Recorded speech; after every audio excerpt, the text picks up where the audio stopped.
Present. Segura, Here. Solis, Present. Tarantino, Here. Aguirre, Here. Adamos. Here. We will now hold a moment of silence and do the Pledge of Allegiance.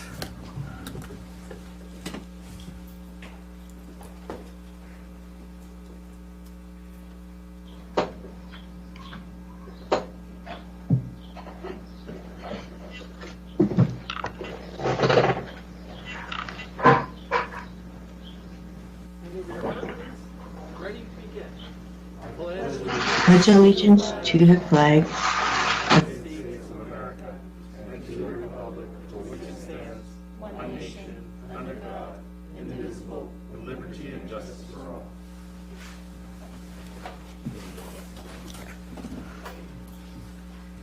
The board met in closed session. Proceeding this meeting to discuss the following issues. 1, public employee evaluation, appointment transfer, Government Code Section 54957. 2, public employee discipline, dismissal, release, reclassification, reassignment, resignation, transfer, Government Code Section 54957. 3, conference of legal counsel, anticipated litigation, paragraph 2 of subdivision D of Government Code Section 54956.9. And 4, conference of labor negotiator, Government Code Section 54957.6. The board took the following action. The move by Adencibia, seconded by Tarantino, to approve the appointment of Janaea Quirk as Chief Facilities and Operation Officer with a vote of Adencibia yes, Hall yes, Segura yes, Solis yes, and Tarantino yes. Moved by Hall, seconded by Adencibia, to approve the appointment of Jennifer Barker Hines as Principal, Option Secondary School with a vote of Adencibia yes, Hall yes, Segura yes, Solis yes, and Tarantino yes. Yay! At this time, I'll entertain a motion to approve the agenda for the June 14th, 2021 regular board meeting with change that the board will first consider a board agenda item H2 after the public hearings. Do I have a motion? So moved. I'll second. Second. Moved and seconded. Vote, please.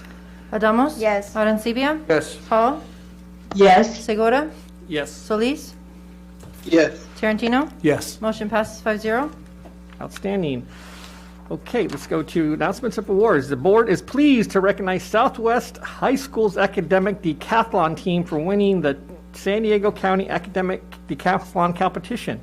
The team finished 12th in the state competition with 2 students earning gold and silver medals at the state level.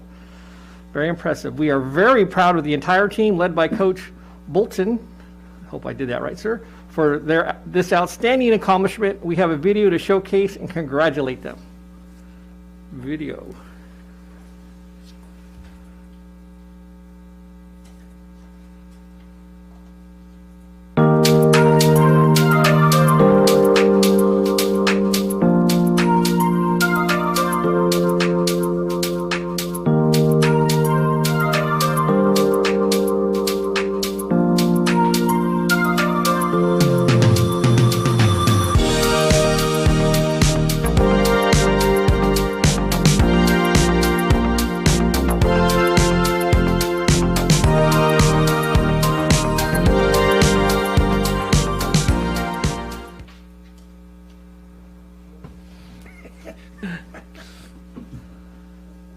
All right, so we have, was that it, Deanne? Yes.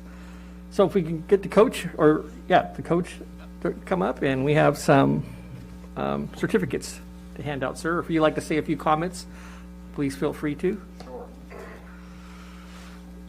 This is kind of weird, being up here, seeing this on TV and seeing this like so. First off, I'd like to thank all the members of the Board of Trustees, both on camera and also in front of me tonight, and Dr. Aguirre for the recognizing the achievements of the team this year. I want to thank the district for supporting the decathlon during the unprecedented school year we had due to the pandemic. And while our standout decathletes weren't recognized as they normally would have been in a normal year, I've been very, very grateful for the district for authorizing the in-person parent ceremony we were able to hold for them at the end of April. Dr. Aguirre, in particular, thank you for being there. But it meant a lot to the kids and the parents that they got to see their kids receive their awards in person. The last time I stood before the board for a team recognition was 2 years ago. I was at a different school, and it was pre-pandemic, and that feels like 10 years ago. Right. compared to since everything has happened. But I'm deeply grateful to Mr. Montano, our principal, who couldn't be here tonight because of a personal matter, for offering me the opportunity to return, teach, and coach at my alma mater. Southwest High School is a very special place to me because I graduated from there in 1989, when Mr. Tarantino was a counselor there, and as a matter of fact. But Mr. Montano's determination to have a team this year was the impetus for this championship, and I'm happy to say that next year we have 4 times as many kids that are going to be on the team as this year's team, and that was in due in part because of the inspiration these 6 kids had doing a competition via distance learning in a pandemic. You know, Southwest was labeled an underperforming school because of NCLB ratings back in the 2000s when I first started coaching. And our victories over those schools from other parts of the county and the state defied that label and demonstrated what the students both at Southwest High School but also at large from our district could do and could represent. Those victories inspire our community, and I'm happy to say that I've spoken to alumni and parents who say that we've recaptured that feeling again because of the win this year. And I just want to leave with this. You know, the Sweetwater Union High School District has a 22-year win streak in the San Diego County Academic Decathlon.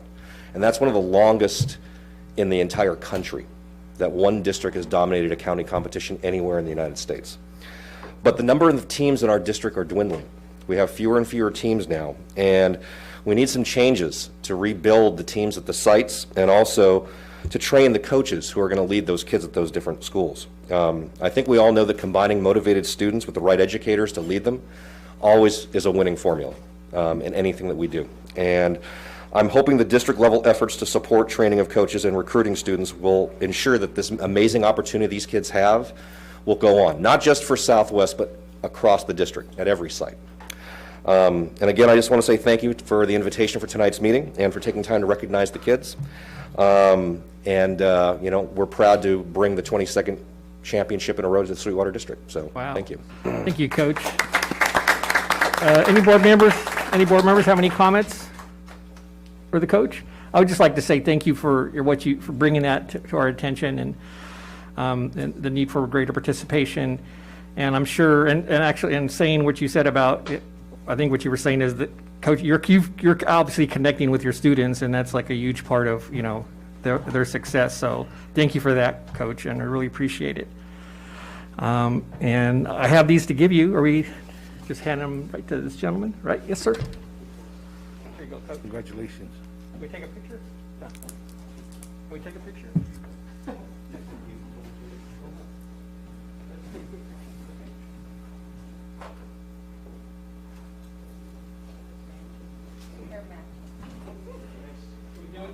Oh, yeah. Let's do that. Yeah.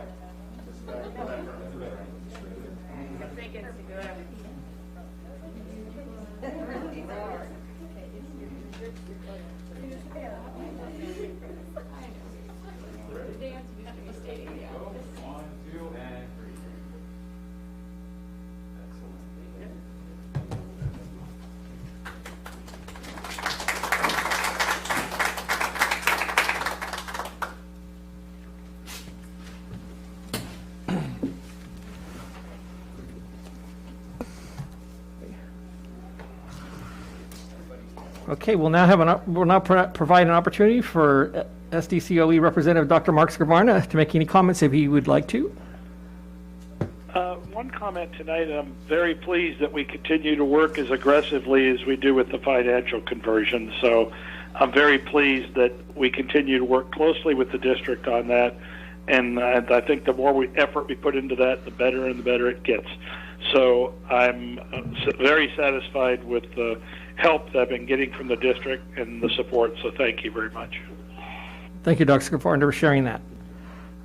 We'll now have an update from our superintendent, Dr. Ligeti.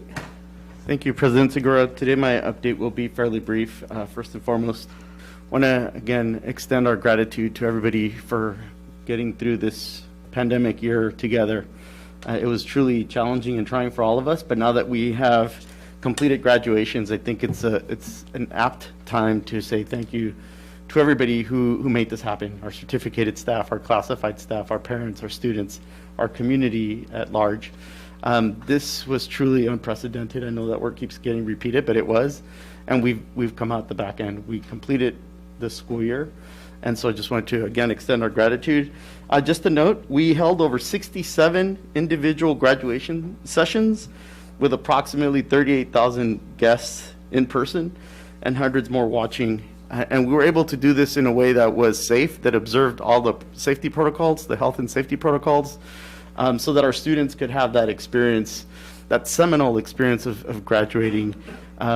This has been such a difficult year for them, so that the ability for us to come together to offer them that experience, I think, was critical. And so again, just want to extend our gratitude to everybody who made that happen. Thank you very much. And with that, that is my update for this evening. I hope everybody does have a restful summer and gets ready to come back when we return on July 21st. Thank you. Thank you, Dr. Aguirre. We'll now have a report from the Student Board Representative, Ms. Desiree Adamos. Hello, I don't have any updates. Apologies for saying that the last meeting was my last meeting, but it's not. I'm here. Thank you for being here. Here we go. We'll go to the board has all received a copy of the DLAC report. Are there any comments from the board on this? I would just say I'd like to thank President Guadalupe Estrada for the report and all of the community members who gave input on the budget and all the items that were in that detailed 30-page report. So appreciate that. Okay, we're hitting D1, Deanne, right? Conduct a public hearing and first reading to gather community feedback for the proposed 2021-22 Local Control Accountability Plan, LCAP. I will now open the public hearing. Are there any speakers? There are no speakers, Mr. President. No speakers. The public hearing is now closed. We'll have a board discussion on the LCAP. Any board members want to comment? Trustee Adamos, go ahead. I had a question on one part of the LCAP. I forgot which page, but I would like to know what the difference is between providing emotional support and mental health support, because it kind of has the same descriptions, but I just would like to see where the distinction is between those two, if that's okay. Thank you, Trustee Adamos. I'll ask Dr. Alvarez to respond to that question. Dr. Alvarez. Good evening, Dr. Aguirre, board members, Ms. Adamos, and our community and public. So the difference is with the emotional supports, most of those occur in the classroom through social emotional learning. The mental health supports are with mental health service providers, such as counselors who can do initial intake and referrals and supports, and then therapists that would actually do counseling or therapeutic counseling with students. So that's the distinction. Thank you. Thank you. Do we have any questions or comments from the board on this? Doesn't look like it, so we'll move from that. Let me get the script out here again.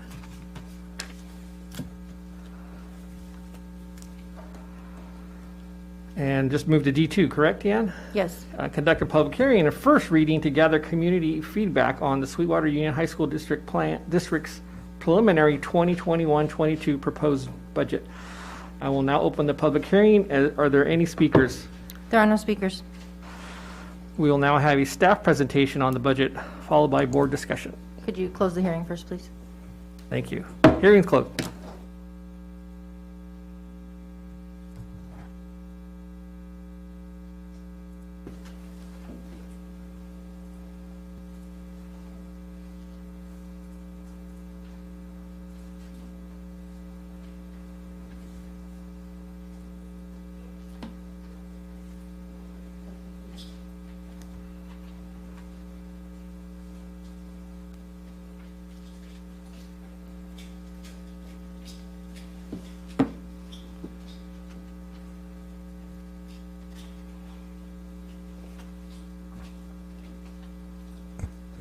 Good evening, President Segura, Board Trustees, Dr. Aguirre, Cabinet, and Community.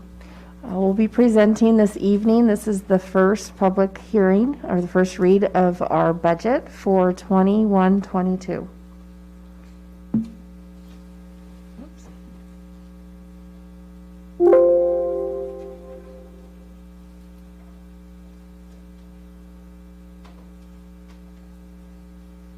And these are the items that we'll be addressing today. We'll go over the budget timeline, the specifics regarding the governor's May budget revision that was released a few weeks ago, and we'll go through the district's revenue and expense assumptions along with the budget and the multi-year projections and also the cash flow projections. And as we do with our presentations, we always provide a snapshot to kind of see where we're at. And the work that started with the 21-22 budget began in January when the governor provided the initial proposal. It goes hand in hand also with our current year budget and our projections for 2021, because what we estimate will end as of June 30th becomes the basis for the next fiscal year. And so with the governor releasing the budget revision on May 14th, we had the opportunity to review the assumptions that we provided at third interim to bring forward this initial draft today, and then on the 28th, our final budget adoption. And so the next few slides are to provide some context. As we all know, last year we were in a much different position. We were looking at a deficit of about $54 billion. And where we stand today, when the governor provided the budget update, the state is looking at over $100 billion surplus. And as Governor Newsom is calling it, the California Comeback Plan. So again, things are drastically different within 1 year from where we were at the beginning of COVID.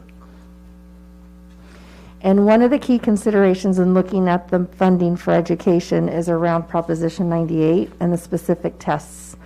And based on the governor's budget, it'll be based on test 1, which is looking at a proportion of the revenues, the state general fund, and it's approximately about 38%. What's unique here is tests 2 and 3 typically look at enrollment changes, but where things are at from the economic standpoint, test 1 will be the basis.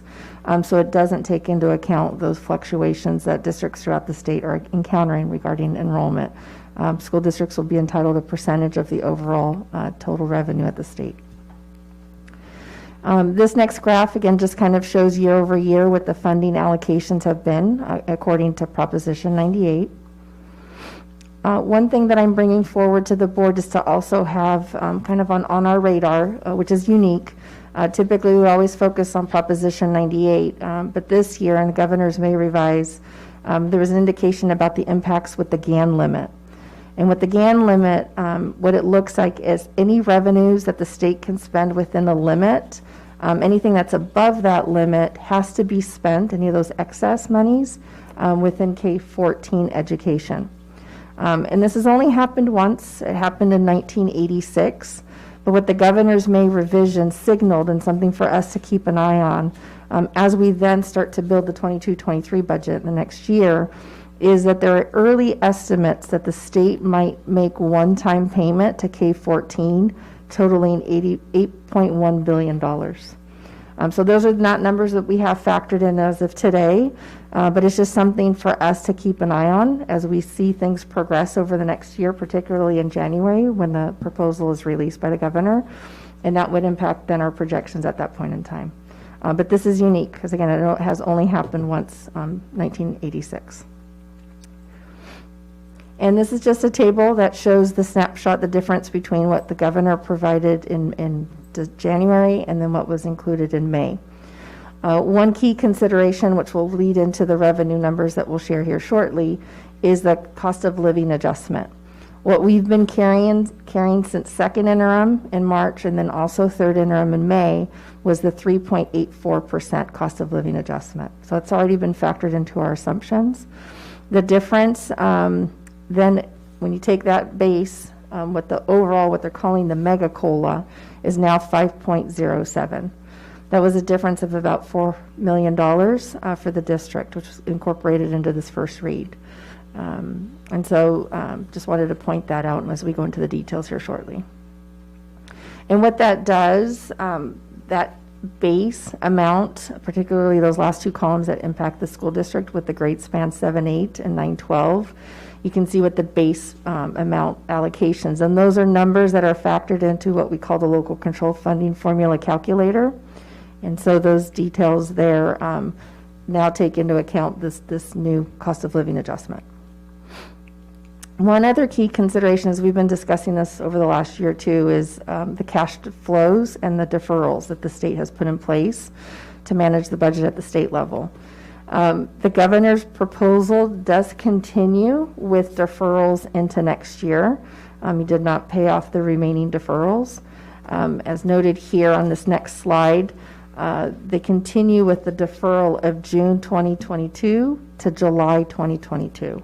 And so that is factored into our draft cash flow schedules that we've included in the board's packet. Fortunately, unlike this year, it did not have the deferrals that started in February all the way through May, but the June did remain. This is an area that the state legislature is looking at very closely to help offset in their counter proposal to the plan. The next few slides, they're not included in the budget because we don't have all the specifics, but what the governor has released is some, in essence, categoricals, various type of grants with various specific purposes. So there's a targeted intervention grant, an in-person health and safety grant, educator investments, and also child nutrition. So again, we just wanted to provide the board that context. We'll see this is going to be also an area with the state legislature because they do have, as of tomorrow, to settle or compromise on what that proposal will look like. So we'll see how this plays out in the final adopted budget. But for Sweetwater, these numbers are, we don't have the specifics anyhow that were provided by the state Department of Finance. And so what it translates now for the district, we've reviewed these specific assumptions with the County Office of Education last week. Last Monday, we reviewed the details regarding the calculator, the details regarding revenues and expenditures. And one item to note here on enrollment for the next year and the 2 out years, we did make some additional changes from where we were at third interim. We received additional information on our cohort of students coming in, looking at our high schools, and so we've been working with our school sites. So where we were at a little over 36,000 for 21-22, we're now at 35,892. So that decline of enrollment continues in the data that we're seeing. And also just as a reminder, because this will feed into our multi-year numbers, the hold harmless amount from the state, you see those 2 line items below that say funded ADA, that will go away in 22-23. That'll have a significant impact that we'll highlight here shortly. So when we're going from 10,500, we'll drop to 9,500. That's an impact of the hold harmless. And so the next slide is our lottery numbers, our mandate numbers, again, all dependent on average daily attendance, whether it's current year or prior year numbers. The next slide here is on expense assumptions. When we reviewed this with the County Office of Ed, one item I'd like to point out is the unemployment insurance. When we brought forward to the board the third interim, we had 1.23 across all 3 years. That was a significant increase from where we were typically at 0.05%. School Services of California had shared upon the governor's May budget release that the out years would be at 0.2. So we used those numbers for our assumptions. When we reviewed this with the county, they recommended, again, it's all a matter of timing when we were complete with this work and what they reviewed this, the common message among state superintendents throughout the state is that the 22-23 number be at 0.9% and the 23-24 be at 0.3%. So we're going to be reflecting those changes, which will have an increase to the costs per the county's guidance. That'll be reflected in the next budget adoption when we bring that to the board later this month.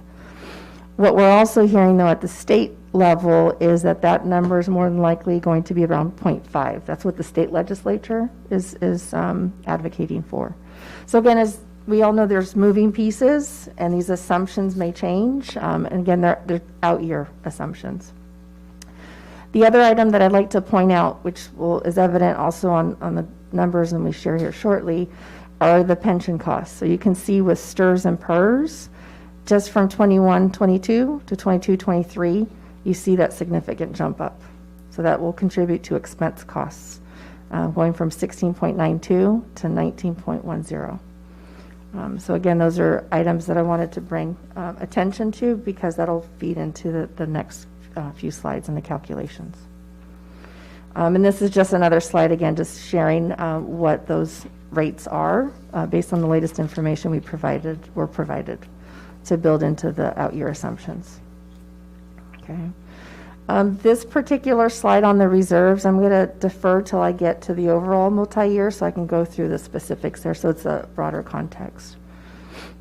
And so with that, this is just a snapshot of 2021, because this is, like I said earlier, is important because of that ending balance and how that feeds into the beginning budgeted amount. So again, this gave us another opportunity, just like we did a few weeks ago with third interim. We're now looking at the next cycle, is called estimated actuals. Another update as to where we see that June 30th might end. So we've reviewed some details. We did make some adjustments, particularly there's line items with supplies. We continue our work at looking at encumbrances through purchase orders, seeing if things, could be adjusted, where they're at with those line items. We will have another opportunity, again, is when we actually close the books over the summer, when all those encumbrances, whether it's payroll, whether it's other expenditures, will clear, and we'll align that to the actual invoices that we receive. So with that, we have an update to the last column there. We're providing the snapshot. This is the actual calculator, which we provide to the County Office of Ed for their review, as we always do as our practice during these reporting cycles. And you can see for 21-22 that the total LCFF entitlement is $407 million. So that's reflective of that COLA update. We were previously at 403 when we had third interim. One thing to also point out is the supplemental and concentration grant amount, and that was part of the first item that the public hearing had on the LCAP. We're basing it on $54 million, but as you can see, the two out years, that drops significantly, again attributed to the decline in enrollment. We'll go to $51 million in planning ahead. Okay, so then now looking at the multi-year projections. So now this is part of what's in the board packet, the standardized account code structure, the SACS report. So again, it's kind of a roll-up. So looking at all the puts and takes, looking at our revenues, and then looking at our expenditures. So if you look at column B, I want to say it's row 8, you can see that the difference, barely breaking even for the year, a little over $3 million. And but we do have the beginning balance. See, it goes back to our estimated balance at the top. That $49 million is how we estimate our year will end. And so with that, then we start to put aside our reserves. That was the slide I deferred earlier. So we do have to set aside our 2% economic uncertainties. That's the ed code. That's a little over $10 million. What we introduced to the board last month is a set aside for contingencies, an additional 3%, and the declining enrollment set aside. What's new this go round is we do have a line item for contractual stipends. At the time we presented in May, we didn't have all the details with stipends for athletics and other VAPA and so forth, because the MOU for our teachers in the fall indicated any surplus would be set aside and then discussed into the next year. So we have to set those monies aside from the budget. So that's our estimate right now. And when we close the books, we'll reevaluate that. What we've also set aside at this point in time is an early payoff of our early retirement program because of where we stand with our ending balance, to provide us flexibility in those two out years.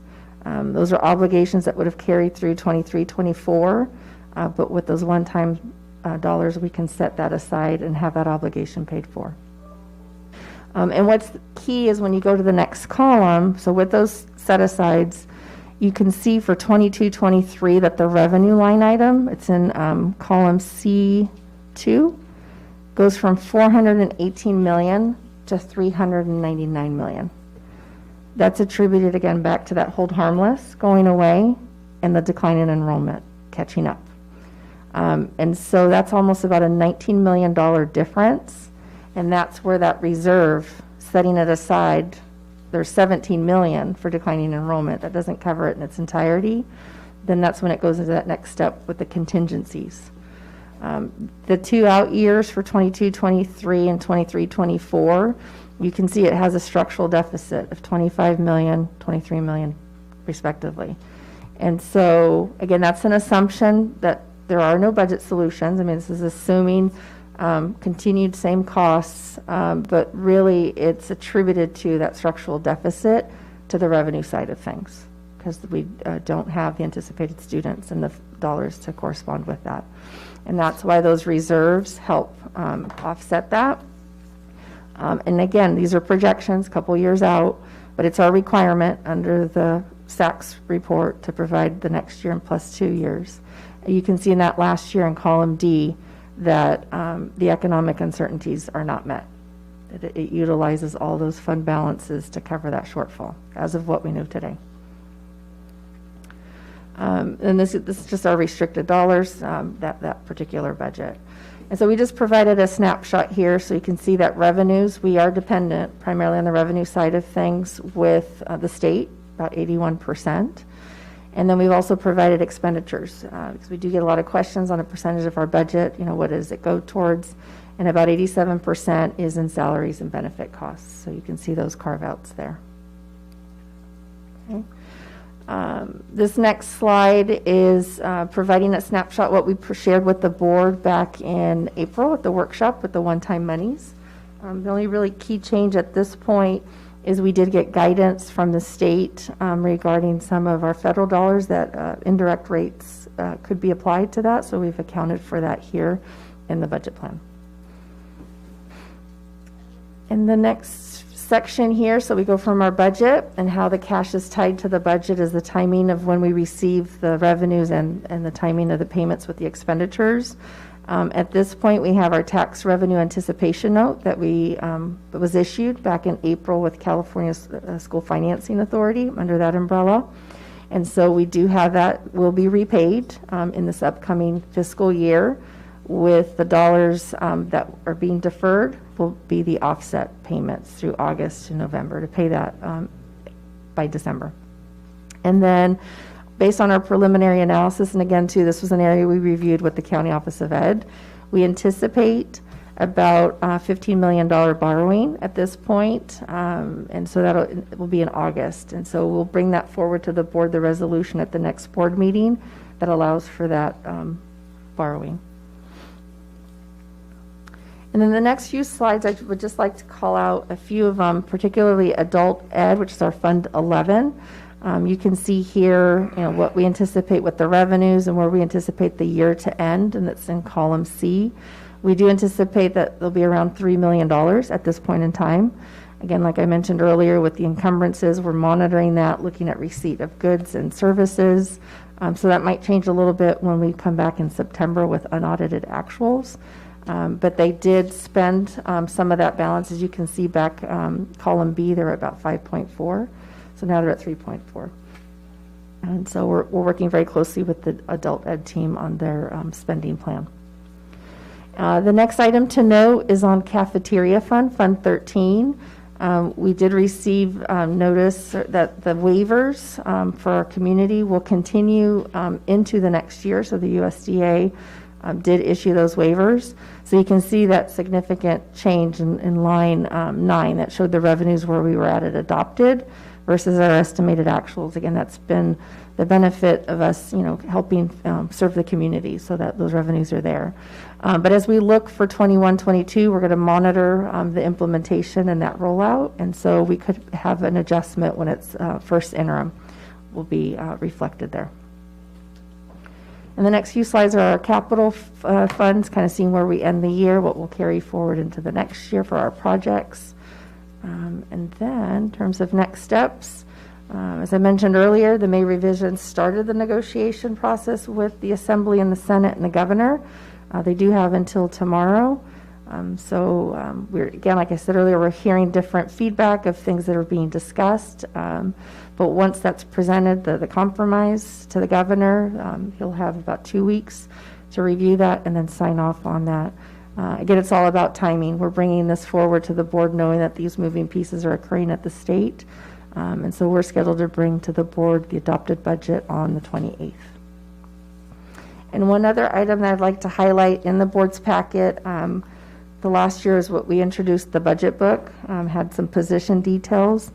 This year we added a little bit more of information that included a pie graph with the different types of funding sources, both like specifically for our schools. So again, we've been getting comments on that. Again, it's a draft, and so we'll be making updates, and we'll bring that forward to the board also at the next board meeting.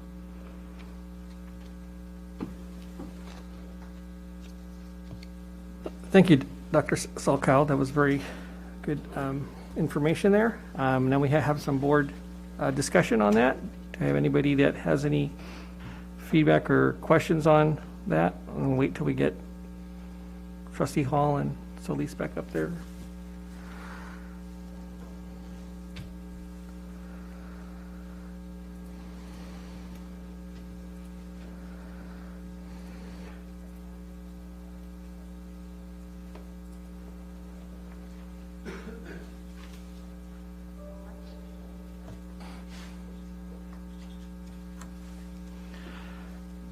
So Trustee Hall, Solis, I'm just letting the board know if we had any questions or comments on that presentation.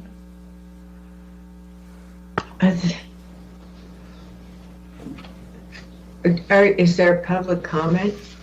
No public comment? No. Okay. Well, I thank you for the presentation. It's a lot of information. I've been sitting in a couple of these presentations by the state and by other entities that work with the state, and so I've seen some of this information, and there is still a lot of change that could have happened between now and when we see this again at the end of the month. So I hope that you'll kind of narrow your slides down to really be just about the 7 through 12 budget and the adult ed and those related funds that really are specific to our district. But I did want to, on your, sorry, I had a call. I was wondering in your slide on page 27, no, that's not it. Sorry, maybe it was back on page 25. What makes up line 21 on page 25? So Trustee Hall, you're referring to the reporting period comparison, correct? The contributions line item? Yes. So the contributions line item is the amount that from the general fund unrestricted goes to programs such as special education. We also have a contribution to Medi-Cal and a contribution to our career technical education, and also our routine restricted maintenance. That's the required 3% set aside from total expenditures. And that's what makes up the $69 million. Thank you. Could you provide the board with the breakdown of those amounts for where you had it budgeted and what your estimated actuals are before our next meeting? Sure, definitely. Please. Mm-hmm. And where would you have any of the expenditure for settlements? Settlements as in legal settlements, or? Well, if they're unrestricted, funded, would that be in other outgo, or would it be in typically contracted service? In a 5,000 category or in a 7,000 category? Where would you put that expense? Correct. It would be in a 5,000 under contracted services. Other outgo typically is referred to when you're processing debt payments, like we have our QZAP is there, and then also indirects. So if it was a legal settlement in, for, say, a special ed settlement, would that have been part of a contribution, or would it have been in the general fund, 5,000? Typically in the general fund, 5,000. So it doesn't oversee Okay. the general fund, or the contribution to the special ed, yes. So not in the contributions to special ed? Correct. Okay. All right, thank you. That's all my questions. Thank you, Trustee Hall. Trustee Tarantino? Thank you, President Segura. Dr. Sakal, congratulations to you and your team. You knocked it out of the park again. Thank you very much for all the information. And I really do appreciate the budget book, and the additions that you made really help. I've forwarded you a bunch of suggestions, and it's up to you to decide whether you want to implement them or not. I do have some questions in terms of the education, the book, and on page 76, the slide for student support services. It looks like we're adding a psychologist, and I don't know if there's a role for that psychologist. What is he or she going to be doing in that department that isn't already being done by everyone else? If somebody knows what that is, that's just a question that I have. Thank you, Trustee Tarantino. I'll ask Dr. Moore, since that's more of a program question than budget. So, okay, Dr. Moore? Thank you very much, Trustee Tarantino and board. Good evening. The school psychologist in the Educational Equity and Support Services Division is really a psychologist on special assignment, focusing on the training associated with multi-tiered systems of support, MTSS, as well as crisis intervention. School psychologists very typically have very specialized training in these areas, crisis intervention and MTSS implementation, and we're looking to shore up those components, particularly training for those components in our schools, and that's the initial thought in having that person join us in the student services area. And would that psychologist be working hand in hand in the new program manager position for multi-tiered level of support? Yes, thank you for that. Yes, so we have a program manager position that is working with our mental health resource center, as well as some of our other wellness aspects, including our school nurses and other pieces that we're working on in student services. So the idea, again, and the allocation for this is really utilizing some of those one-time funds to create, ideally create a dynamic platform so that we can do some really in-depth training on our campuses, so that this work really can spread from the central office to our campuses. I think, in truth, the focus is on training. Okay. Thank you for that explanation. My next question is dealing with slide 92 under legal services. I see that we have advertised for a director of labor relations, and we have it here. I guess my question is, do we really need that position at that level, since all of our negotiations are conducted by our general counsel? And I'm not saying that's not a good thing. I'm just saying, could we fill that position at a lower level, since the bulk of negotiations is being done by Ms. Carbuccia? Ms. Carbuccia? Thank you, Mr. Tarantino, for that question. So in a study across our areas, our labor relations director, to start with, is already a much lower level director.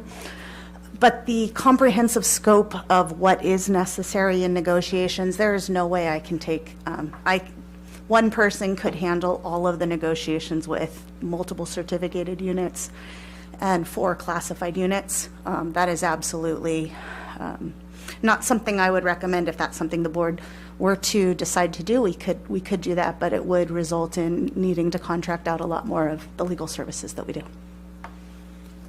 We did, just as an FYI, between COVID starting and now, 37 different negotiated side letters specifically related to COVID that really did result in Labor Relations Director, myself, and HR, as well as teaching and learning, student services having to be at the table multiple times a week, not all of it at the same time where both of us could have been there. So it depends on the role of support or lead in the conversation. Does not mean the work behind the scenes is not getting done by a person. Okay. Thank you for that explanation. That's all I have, President Segura. Thank you, Mr. Tarantino. Getting to Mr. Tarantino's question, so you said that the director currently is a lower level than normally paid. So you explain that to me, please? Sure. Sorry, I'm having a lot of trouble with this mask today in speaking through it. So yes, there are very few districts that have as many labor associations as we do in the state. Those that do tend to have their own labor relations director, as opposed to having it as a labor relations director that's part of HR. But in most situations that we've seen here, San Diego Unified, and higher up in the state, it is closer to a director that is matching the level of an HR director than it is where we happen to have it at level 3. That isn't something we're asking for a change in, but it is actually a lower level position than in most districts. Thank you for explaining that. Any other questions or comments from the board on this item? Well, I just want to have, Council Carbucci, can you please tell me how many negotiations you had to take care of in the last 6 months? Again, one more time for everybody to kind of hear, because I think that that's really important for everybody to understand. So just in the ones that were related to COVID, not related to successor negotiations, because we also have those as well, we've entered into 37 side letters, so at least 37 separate negotiations, most of which took multiple negotiations, in addition to separate negotiations on job descriptions, separate negotiations coming out of grievances, and then successor negotiations themselves. That's all I have. Thank you very much. Any other questions? Okay, well, thank you for that presentation. Dr. Salka, it was very informative, and thank you to your team putting that all together.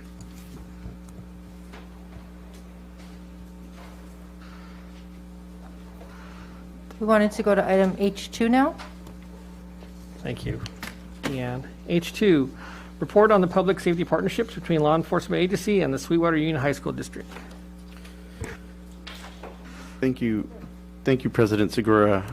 First of all, I want to acknowledge the work that has happened with Dr. Moore leading this effort to bring information about this matter in a collaborative work style. And so with that, I'll ask Dr. Moore to present the team as well as begin this presentation. Dr. Moore. Thank you very much, and I'll be bringing some of our participants in this presentation forward. I thank you for this opportunity to highlight our public safety partnerships, specifically our partnerships with Chula Vista PD and National City Police Department. Just 3 things before we begin. One is that I know it's listed on our opening slide, but Ms. Picos, our Director of Student Services, she's unable to join us this evening. She had a slight emergency. She texted me. She's okay. Everything's fine, but she is not able to join us this evening. 2 is in this presentation, we'll talk about the fact that we do have a partnership with 2 law enforcement agencies, Chula Vista Police Department and National City Police Department. However, we can do limited time in a presentation, and so we will be highlighting our relationship with Chula Vista PD. They service our largest area and about 22 of our campuses and other office locations, and so the choice about highlighting the Chula Vista, our relationship with Chula Vista was deliberate. And I would be remiss if I didn't acknowledge the fact that the Chula Vista Chief of Police, Roxana Kennedy, is here also. Though she's not part of the official presentation, she is here in support of Captain Collin, you'll hear from in a moment. And lastly, I bring this presentation to you in full recognition of the climate that we are in, and that law enforcement partnerships, particularly those partnerships with our school districts, are under extraordinary scrutiny. In particular, relationships with law enforcement and communities of color. And I think, and I'll have a few more thoughts on this as we conclude the presentation, but I think you'll want to be listening to the presentation for those aspects to come forward in some discussion points.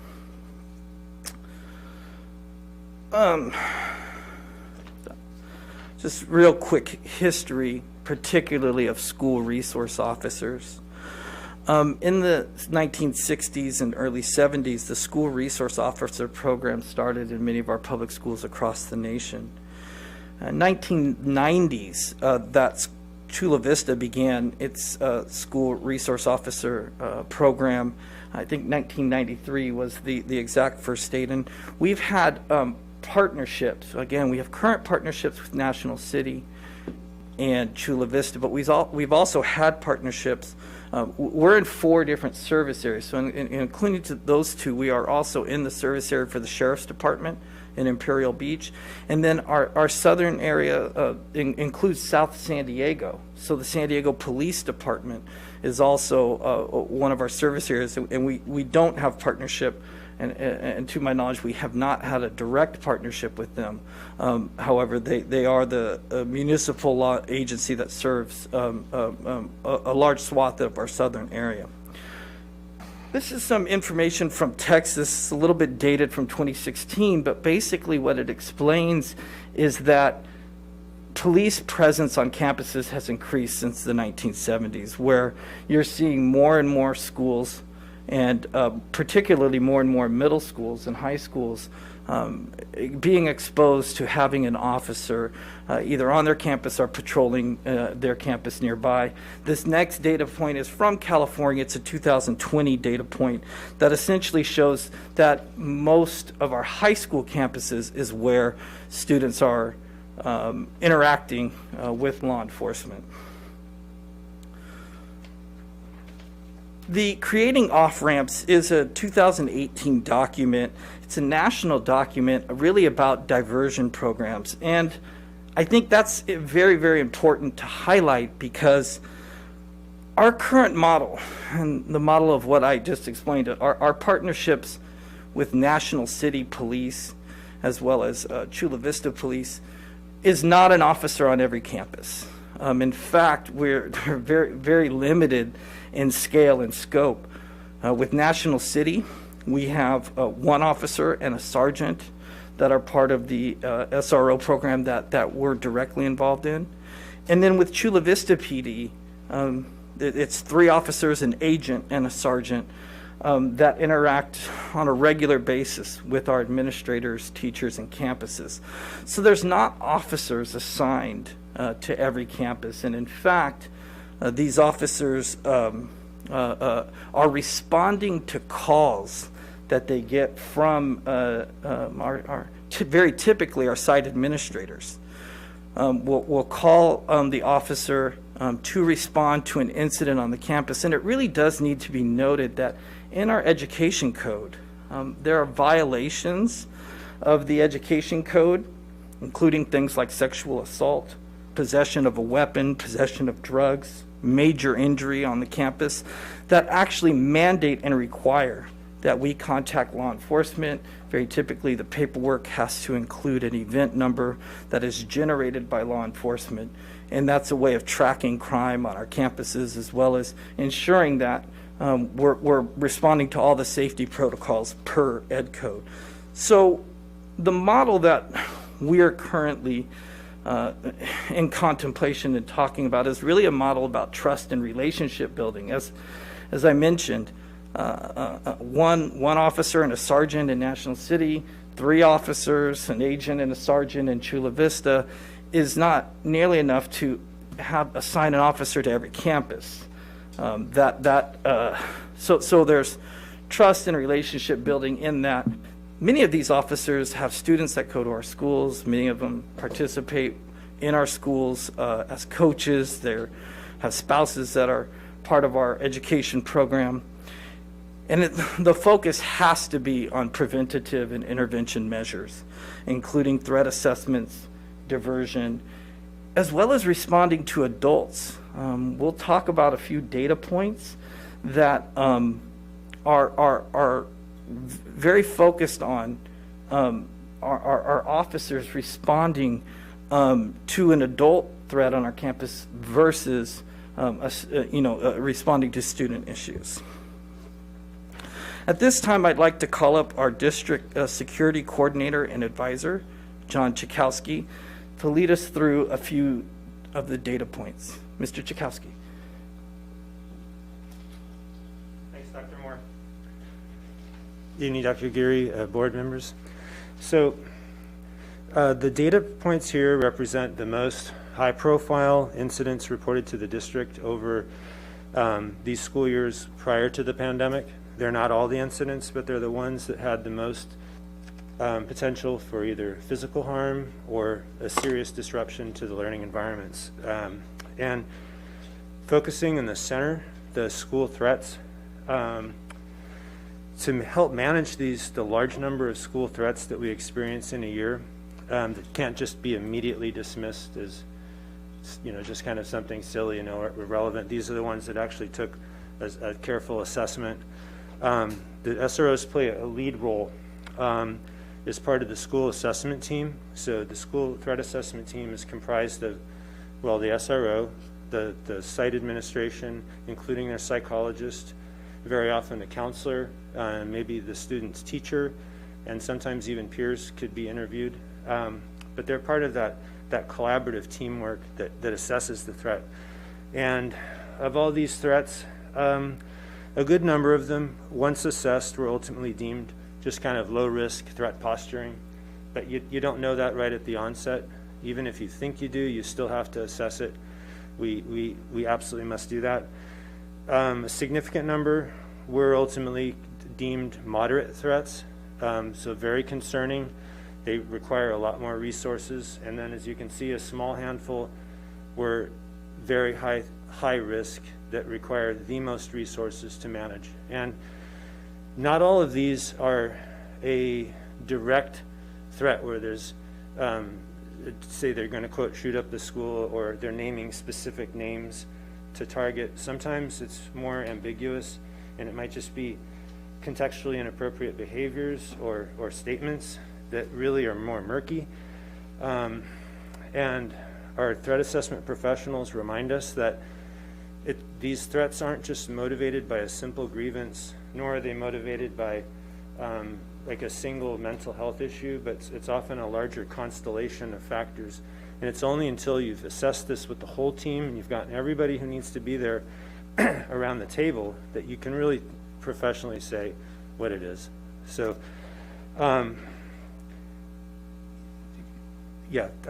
in the interest of time, I won't continue talking about threat assessment, but it's a complex, deep ocean, especially given now with the pandemic, the potential for more adverse childhood experiences and social isolation. So enough said on that.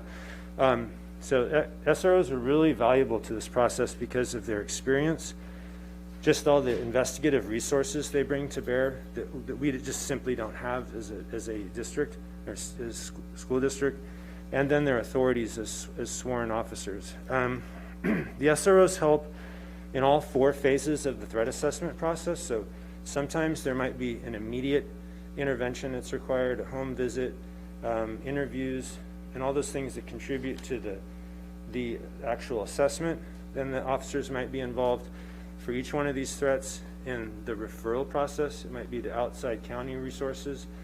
And then after the referral process, maybe they might be involved in supports to help bring this child back onto campus in a safe manner and reintegrate them.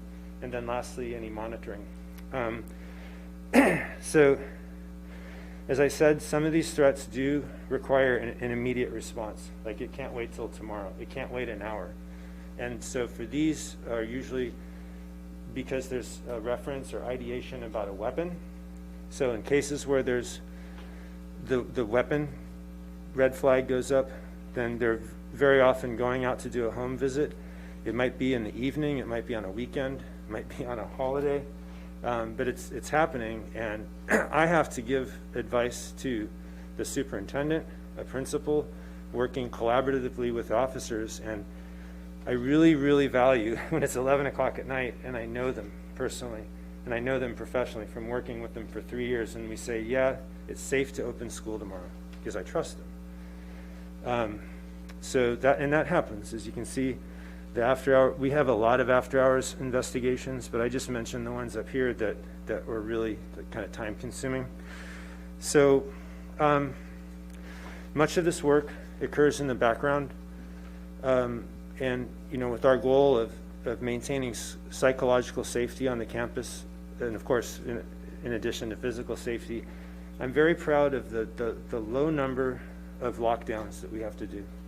I mean, if we have to do one, we're going to do one, but we've worked collaboratively with the officers to develop options-based responses so that we're not just doing a knee-jerk lockdown to every opportunity that presents itself, because as you can see, there's quite a few. So that I'm very, very proud of that, because it shows the coordination between our site teams. It shows the training that's required to do that more complex, nuanced, agile response. So that's a really, really important figure. So in the end, you know, I'm proud that we've received a lot of kudos and recognition for these collaboration, both locally. The San Diego County Grand Jury actually cited us multiple times in a very intensive investigation, as they do, for having this kind of options-based responses and this kind of partnerships. We've been, we had the lead article in the AXA magazine that was dedicated to the topic of comprehensive school safety, so it felt nice to be the lead for that California publication. On the topic of doing lockdowns in an options-based model where you keep them to a minimum, we were mentioned in a Washington Post article where they were deeply critical of school districts across the nation that did far too many lockdowns. They're too long, they're too frequent, traumatizing students as a result, and they commended us for doing them like the inverse, like doing them very minimally. So I'm very proud of all that external reward, but at the end of the day, having, you know, the opportunity to work with the school resource officers to keep most of these incidents in the background, keep them managed, is worth its weight in gold to me. So, thank you. Thank you, sir.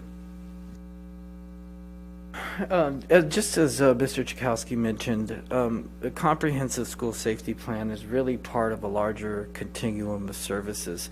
What you see up here is our graphic that we use for multi-tiered systems of support mentioned earlier. MTSS, prevention, enrichment, and intervention are the goals of MTSS, but the foundational pieces, the equity, the social emotional learning, the restorative practices are really what MTSS is built on. And in a discussion I was having with folks on our MTSS district team, I asked, where does law enforcement fit in this model? Does law enforcement fit in this multi-tiered systems of support model at all? And the agreement was that law enforcement is part of the foundation. It's part of the community. It's part of where our students interact and where our families interact, and that bringing law enforcement to the table in this larger discussion about supports and services is really where we're looking for, and really I think an ideal state. And we may not be there yet, but it's an ideal state of where we're going.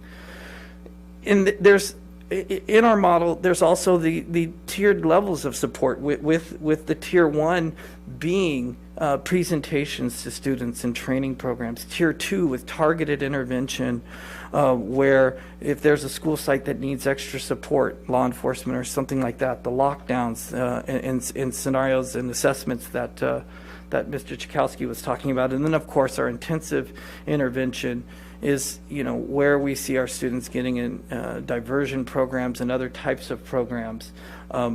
There's similar models, and Captain Collum will talk about that in just a moment. These pictures, this was a threat assessment active shooter training held in our warehouse with district staff. Shop with a cop, where our officers are interacting in a positive way with our students. And the Handle with Care program is, there was a press release and a board memo a few weeks ago.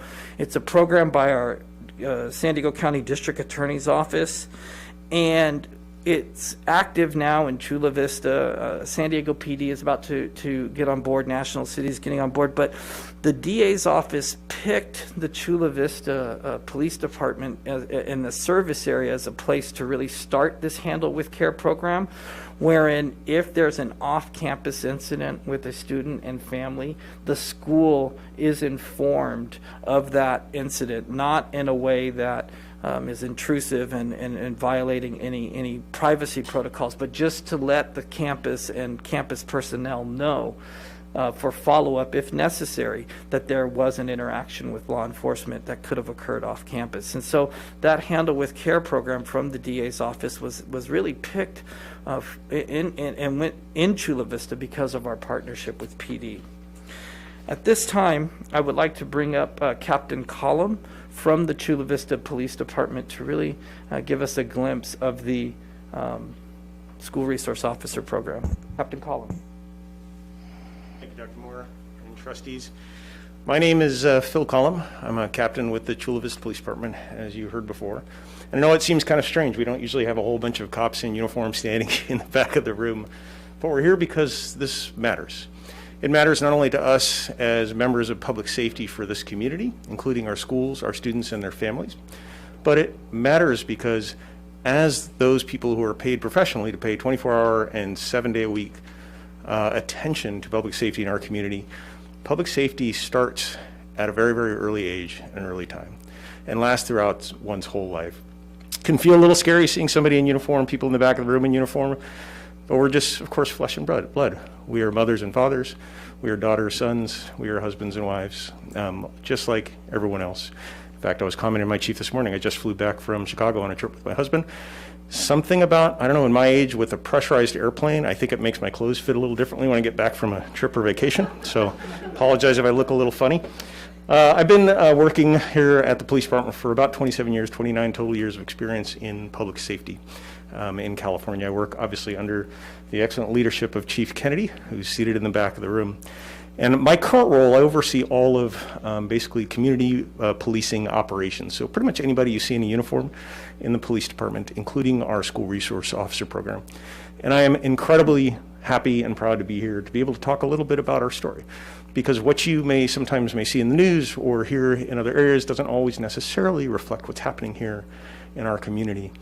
We are unique in that Chula Vista, the police department that I have worked for over a couple decades, has, for as long as I've ever worked here and as long as I've ever known it before then, been a leader in our profession of law enforcement, of public safety, and a leader in community-based policing initiatives and policing culture. And that's really what this is about. Now, as Dr. Moore said, I would be remiss if I didn't acknowledge the current culture, the current dialogue happening in this country. We are just a couple weeks out from the first year anniversary of the tragic murder of George Floyd, just a few weeks out from the conviction of his murderer. And these are challenging times, causing a lot of great, excellent dialogue and debate about the nature of police in our society. And of course, that's a part of this dialogue here today as well. But I am happy to say that Chula Vista continues to be on the leading edge of progressive community-based policing strategies. We do that in this region. I'm a little bit biased, but I tend to think that, of course, my department does it better than any other department. And in general, the Southern California, San Diego region is known around the country and around the world for doing that pretty well. But specifically more about Chula Vista, there's several things that we have as a culture, that we have in our policies, that we have in the way that we treat our community, interact with our community, and respond to the needs of our community that is just different. And that is imbued into the school resource officer program as well. I'm talking about really advanced training programs. Chula Vista police officers are required to train 4 times more than those required by the state of California. We were one of the first agencies in this region to require all officers to attend implicit bias training. One of the first in this region to do de-escalation training, thanks to our partners at the District Attorney's Office. In fact, we created an entire program to teach young officers about cultural competencies in cross-cultural environments. And we've now rolled that into our training program so that every new officer that comes to us, even though they come from a regional police academy with a bunch of other law enforcement agencies all learning the same basics, they learn about our culture, about what matters to our community. And I think that that's really a good reflection of the community that we live. We also lead in terms of our dialogue on our engagement. That is, after all, part of the reason we're here today. Our chief sits as the president of the County Chiefs and Sheriffs Association and leads dialogue with a wide variety of community groups, stakeholder organization, advocacy groups, leaders of our community, leaders of other communities, all for the purpose of doing a few things. Number one, listening.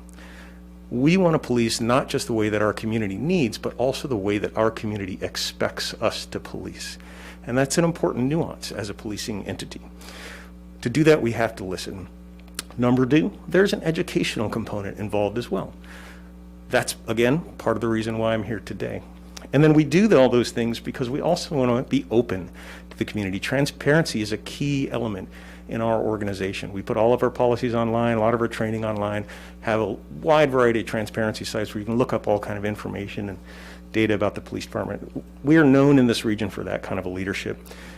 Our chief has a saying that in this industry, and certainly in this community, it's not this badge that makes any difference whatsoever, but it's the heart behind the badge that really makes the difference. That's actually posted on a mirror in our police department that our officers have to walk by when they go out into the field every single day.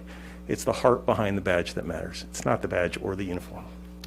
So a few key things just about our school resource officer program. You've heard a couple of them from Dr. Moore. The Chula Vista Elementary School District reimburses the funding for about 80 to 85% of 3 officers and about half of an agent. An agent is a sort of an experienced team leader. A very, very experienced officer can also serve a detective role. Every SRO, every school resource officer is assigned a certain number of schools, but with 3 SROs for 19 facilities for the Sweetwater Union High School District in Chula Vista, that's not a lot of SROs for every single school. But they do an incredible job building that relationship and being that immediate point of contact for the APs, for the staff, certainly for the district personnel and for the principals. But the entire team of the SROs is not just those 3 officers. Those are the 3 that are permanently assigned to pay full-time 24/7 attention to the high school district. But there's several more because the elementary school district also has a similar arrangement. And then the police department itself picks up funding for a certain number of school resource officers. And then we have grant funding for SROs. In fact, our supervisor, Sergeant Joe Piccone, who's with me in the back of the room today as well, is funded as well by the city of Chula Vista. So all of those resources, and actually that's not really touching all the resources because we have an entire infrastructure of management, of making sure the officers are getting the best training, of policy adherence, of accountability and transparency. And all that infrastructure the police department offers, including all 10 SROs plus an agent plus a sergeant, are available to the to the high school district, and in fact help the high school district at graduation ceremonies recently happened. That was great to hear about that, and other events, other activities. And of course, if there were ever an emergency need, all of that would not only be responding, but quite honestly, as the people with the knowledge and experience about the school, knowing the people at the school, having direct contact with the officials at the school, would be leading that response. The mission of the SRO program is leadership and safe learning environments for successful learning through prevention, intervention, education, and enforcement. Those 4 words are the key tenets of the mission of the SRO program: prevention, intervention, education, and enforcement. And I said those in the order that they actually appear in our mission statement. And you noticed that enforcement is last. It is the least thing that our school resource officers do. Yes, sometimes, of course, there is enforcement involved in the role of public safety. But they spend the vast majority of their time, and this is very purposefully, on prevention, intervention, and education. They do that by building constructive, positive, productive relationships with students in a positive way, hopefully in such a way that when you see a bunch of cops in the back of the room, you're no longer maybe quite as worried as you might have been otherwise. But it's through that trust, through that communication. You heard a little bit about the Handle with Care program, an incredible program that helps inform our district officials, our staff at the school, and informs them when a student may have been through some type of trauma. So incredibly important. You don't even need to know what the trauma was. In fact, generally, we're not going to tell you. We're just going to let you know that, hey, something might be going on with this student. Just be informed. Incredible programs for those intervention and prevention systems. We mentor, we teach, we listen to students, we listen to staff. The overall goal is to create that sense of safety and actual safety for the schools. And when intervention actually does require enforcement, although it's the last tool, we have a number of programs to work to still avoid engagement of the official criminal justice system. We have an incredibly robust diversion through a number of community-based counselors that work side by side, right in the same office with their school resource officers. That I think the success ratio has been 95% of enforcements that go to diversion end up getting diverted out of the criminal justice system. We don't even send the file over to the criminal justice system. Fantastic programs with them.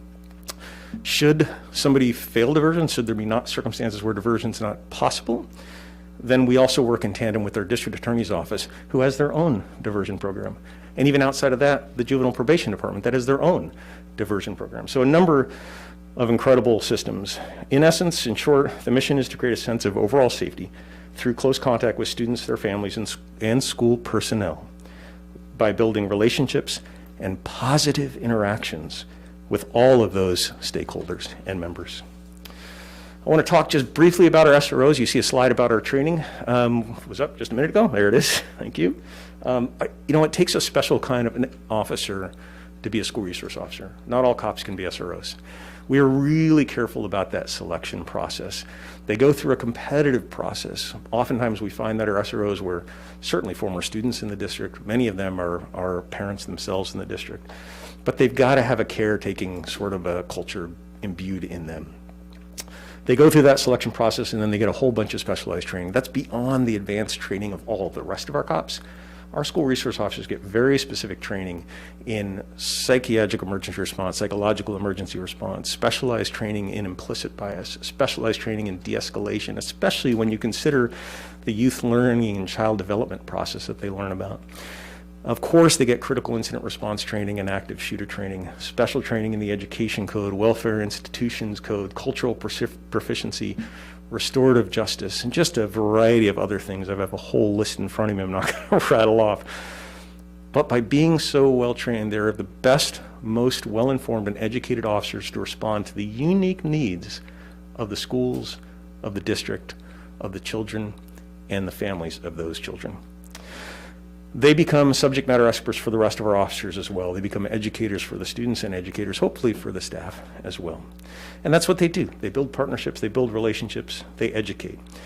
When requested, they're the personnel with that highly trained knowledge, that education, but also a level of just knowledge through exposure and experience to the schools themselves. They know the people who are the staff at the schools, the APs. In fact, they share direct cell phone numbers. So when one of those, for example, John talked briefly about the threat investigations, and they have somebody, one of our officers, with our sergeant working directly with the AP, with the principal, with John, with the district staff, and at 10 o'clock at night, 11 o'clock at night to be on the phone, is it safe to bring kids to school tomorrow? Just incredibly valuable and important. They develop and manage school safety plans. They do obviously preparation for critical incidents and many other things. A couple things though that SROs don't do. With 3 SROs for that many schools, they don't act as a standing security, uniform security at the school. That's not part of their mission anyway. They don't hang out at schools looking for troublesome kids. They don't conduct random searches or routine searches of any single kind. They can respond to schools' calls for service when a school needs something from the police department. In fact, I would much rather have that trained, informed, and educated officer with all of those resources the officer can leverage to help solve a problem before it gets to the criminal justice system, rather than an untrained, less experienced officer responding to those situations. Speaking of that briefly, if we didn't have an SRO program, of course the police department is there for our youth, our population in this entire community, for our schools, and for our students and families. We will still respond to the needs of the school. We will still respond when the district needs us and calls us for a call.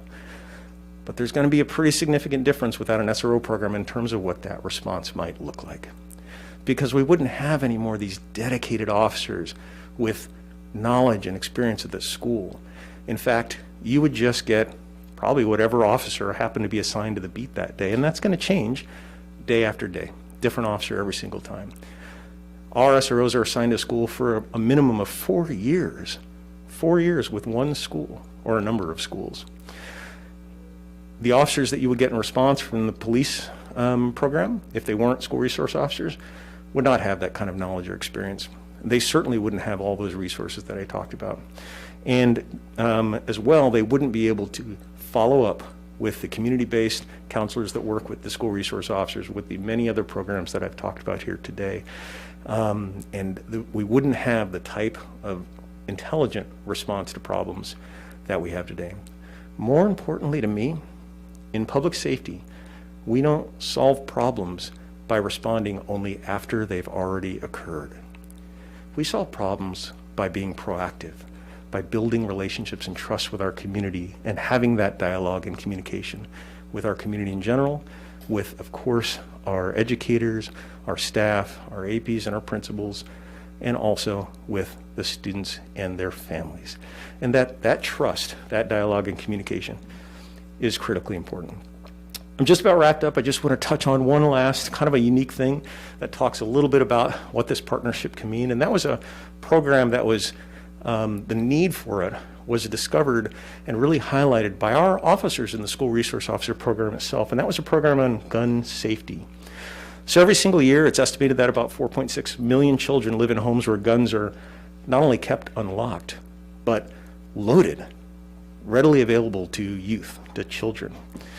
The vast majority of school shootings, when there's been studies, have shown that those kids have had access to weapons. But we're not just talking about dangerous threats to the entire school, we're talking about potentially threats to the kids themselves. In 2018, we had 4 tragic incidents where kids shot themselves with guns that they had access to. Our officers were seeing situations where they were in the homes of people with assault rifles and everything just readily accessible to kids in the home, fully loaded. Recognizing that this problem, our SROs developed a strategy to address this problem, again, before it became a significant problem, a severe problem, a problem that all of us, God willing, none of us want. They looked at the dozens of reports in social media and elsewhere, looked at some of the data and information, and developed a strategy and an educational campaign about weapon and gun safety in homes. They educated district staff and district teachers. They educated our own police personnel, our own non-school resource officer, non-expert personnel, who are also, by the way, responding to these homes day in and day out sometimes. They did education for youth and families. It's not an anti-gun program, but it's a safety program. And if you're going to have weapons in your home with kids in your home, well, number one, there's laws that require certain things about gun safety, but there's also just wisdom that suggests certain things about gun safety, and they taught about both. So again, just to highlight and just to close, this is really about that continuum of services, and that the police department brings and leverages not just the services of policing, but the services, of course, public safety in general. And again, I want to touch on the fact that public safety doesn't mean just responding to calls after we've already got a major problem.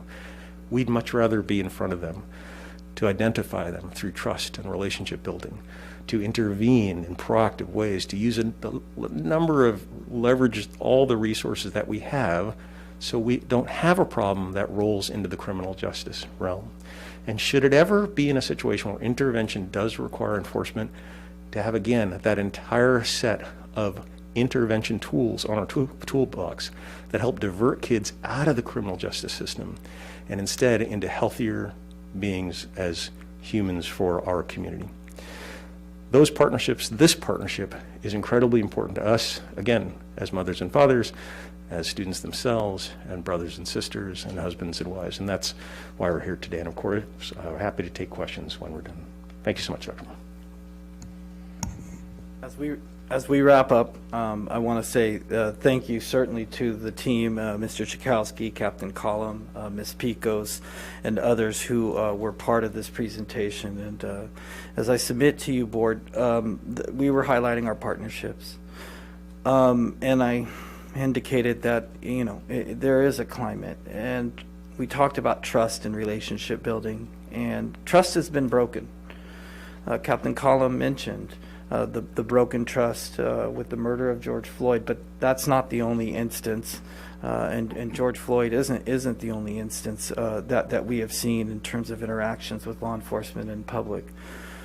What I see, and this is Vernon Moore speaking, the value of this partnership being is that we have a seat at the table to discuss and influence and dialogue with our law enforcement agencies about the ideal state of policing.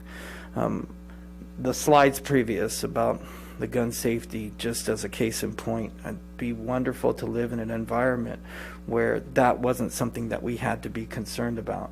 But unfortunately, that's not our reality. And so we do have and must live with and coexist with law enforcement.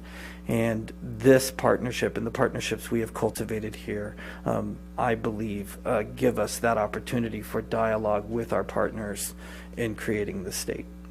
Thank you again for this presentation. Thank you, Dr. Moore. Do we have public comment on this, Deanne? No? No public comment on it? No comments on this item.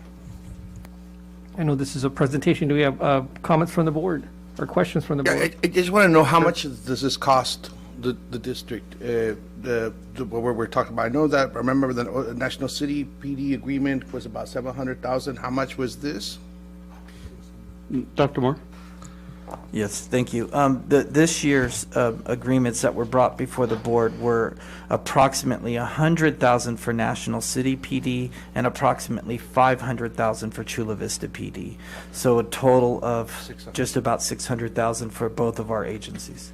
No, one more question on my part. I mean, we talk about this building of trust, you know, and I see a need for officers. I mean, I've actually had to chase down a person that was being chased by police at a public school in National City as a kid, okay, as a impact teacher back in the day. I know that there's a need for it. My concern is this, you know, how many, and it was really informative to find out how many officers there are, but if we're really going to talk about trust, you know, we have a percentage of our students that are undocumented, and they're very wary of being around officers, number one. And as a, you know, political kind of hot piece that we have, it was the issue what happened with ICE and the police department. That's breaking the trust of students in our community. And I think that if we're going to talk about, you know, time of reckoning and actually having difficult conversations, that's something that needs to be talked about, and how that information was sold and given away to different agencies. And I want us to be clear about that too. I have issues myself with, you know, cameras being at parks too. Sometimes they help us and sometimes they don't. And I think that there are things there. That's an issue of trust. I do want us to say, you know, I understand that there's the necessity of having police officers. For abuse cases, you listed off like literally 13 of them. What I want to make sure is that the amount of money that we're spending is going to be an effective one. And if we're really going to have a conversation about trust, we really need to have a sincere conversation about trust and finding out how that happened, and that making sure that never ever happens again. And I'm speaking on behalf of, you know, that part of the community that can't speak up to this. Let's leave it there. Thank you, Dr. Arancibia. Trustee Desiree. Thank you, Captain Collum, for your presentation. You actually answered a lot of the questions that I had regarding what prompted SROs to come onto campus, in addition to the de-escalation conflicts and de-escalation training.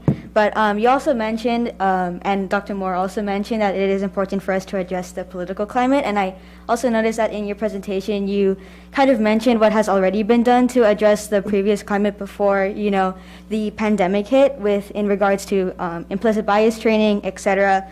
So I just wanted to ask if there will be any adjustments that are made with the with like newly added tensions that will be following up in this upcoming school year. Like, will that implicit bias training be like modified in some way, or will that cultural competence training be modified in any way to kind of fit the new political climate that has to do with SROs? That's the first question that I have. And the second question that I have has to do with Mr. Arancivia's question regarding undocumented students. I looked on your website and I found that it is part of your policies that you do not ask for immigration status when you are in contact with a student or with a guardian. If that's correct, you can also correct me if I'm wrong. But those are the two questions that I have.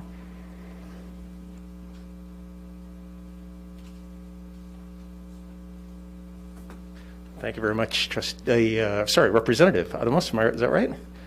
Oh, any is fine. Okay, thank you very much for excellent questions. So to address your first question, which as I understood it is, how will the police department continue to adapt or change, or what is the police department doing to adapt and change in light of the current dialogue and not necessarily what's happened in the past?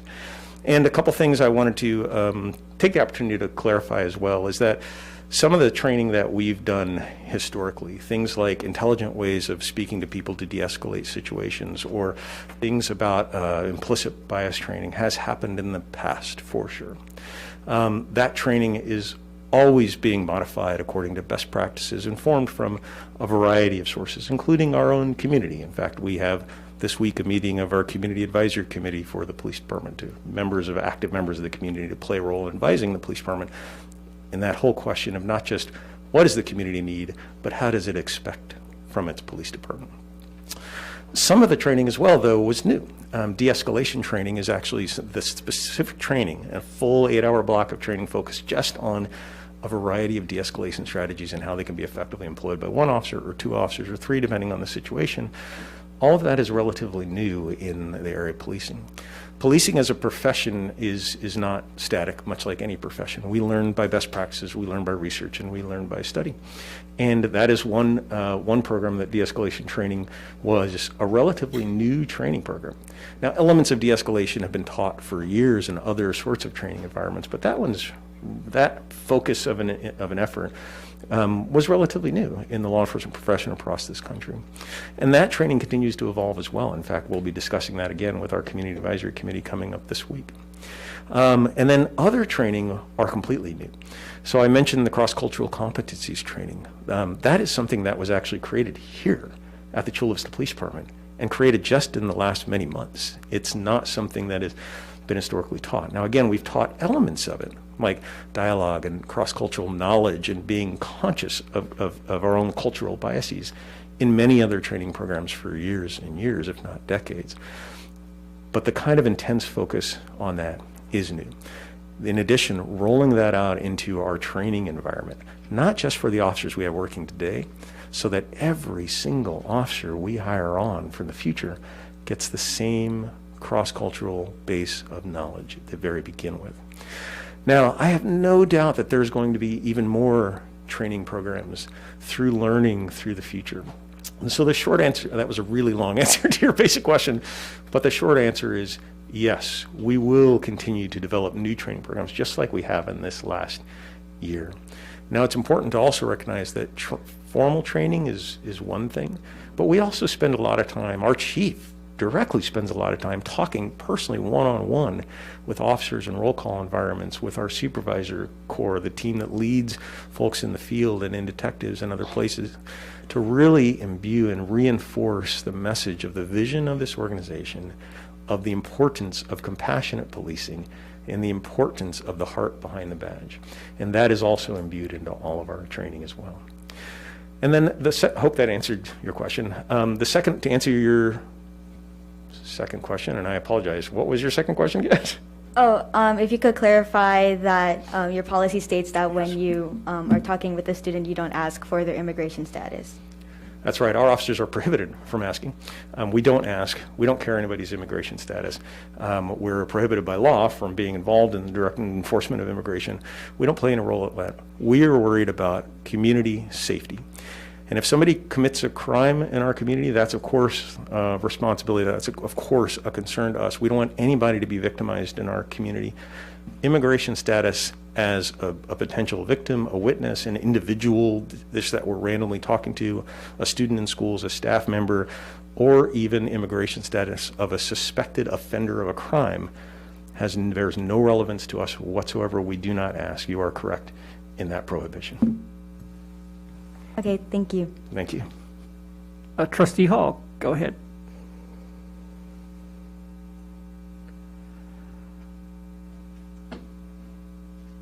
You're muted, Mrs. Hall. Yes, thank you. I had to get my mouse up there. Thank you very much, and I appreciate your presentation, Dr. Moore and Mr. Chakowski and Captain Collum. Very good information. And I'd like to start off by first thanking Captain Collum for acknowledging here tonight that the tragic death of George Floyd was in fact the result of a murder. I really appreciated that. You stated it very clearly. And so that increased my confidence in what you were speaking to. And I think you already answered my first question, was about how the SROs are selected and how much turnover you've had and experienced with those over the last 10 years. Did that make sense? How often are they, how often are they replaced? Is one officer there serving for a few years and then replaced? How often does that happen? And what is the selection process? Thank you, Trustee Hall. So yes, officers, if they are lucky enough to be assigned to the school resource officer program, they are assigned for a minimum of 4 years. Now, it's possible for an officer to serve up to 8 years, and then that becomes our maximum. We want to give, sometimes we have to push people to get different experiences and learn different things, and that's part of the culture of our organization as well, that doesn't allow a certain amount of stagnation and people getting too comfortable in position. So 4 years is the minimum, 8 years is the maximum. I don't have a statistical average for you, but I can tell you that people spend a number of years at the very minimum. Now, about the selection process. So whenever we have a vacancy occur in the school resource officer program, there is an announcement that goes out to all eligible personnel. And the eligibility requirements are just that they have a basic amount of experience. I think it's a minimum of 1 year. We don't necessarily want to rule people out right away because we're going to have a whole selection process in there. And then they go through a competitive process. It may involve some portion of a study or writing assignment, but at the very least it will certainly involve a one-on-one, or usually it's a 3 or 4-on-1 board-style interview with the candidate. And every single candidate gets interviewed based on questions that are selected, usually by the people running the interview. I believe a member of this very board sits traditionally as a part of that selection process. As a result of that selection process, every candidate is ranked, and then the supervisor of the unit, in combination with that ranking, ends up making a recommendation through our chain of command. So that's through through me, basically, and then to the chief of police. And ultimately, it is up to the chief of police in command and her command staff, who is formally assigned to the school resource officer unit and formally selected for that individual vacancy. And then again, they can be expected to serve a minimum of 4 years there. Well, thank you. And I appreciate that. Did you say one of our board members is on that panel? Oh, I apologize. Yeah, my Chief Kennedy's behind me and correcting me, so thanks. It's always nice having my boss behind me. Yes, it's one of the administration members sits on the district staff, sits as a part of that selection process. Okay. All right. Thank you. I appreciate that. And during COVID, of course, there hasn't been a large number of students on campus. What do you have any information about what the interaction has been this past year with officers and students? I do. Again, thank you, Trustee Hall. That's an excellent question.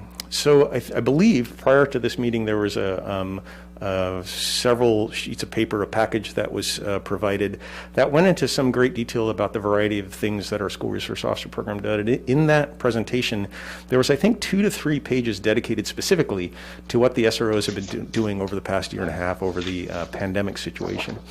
And I'm just going to go over, highlight a couple of examples. I first just want to point out that even though schools are in a virtual learning environment or sometimes a hybrid learning environment, certainly virtual early on, kids are still kids.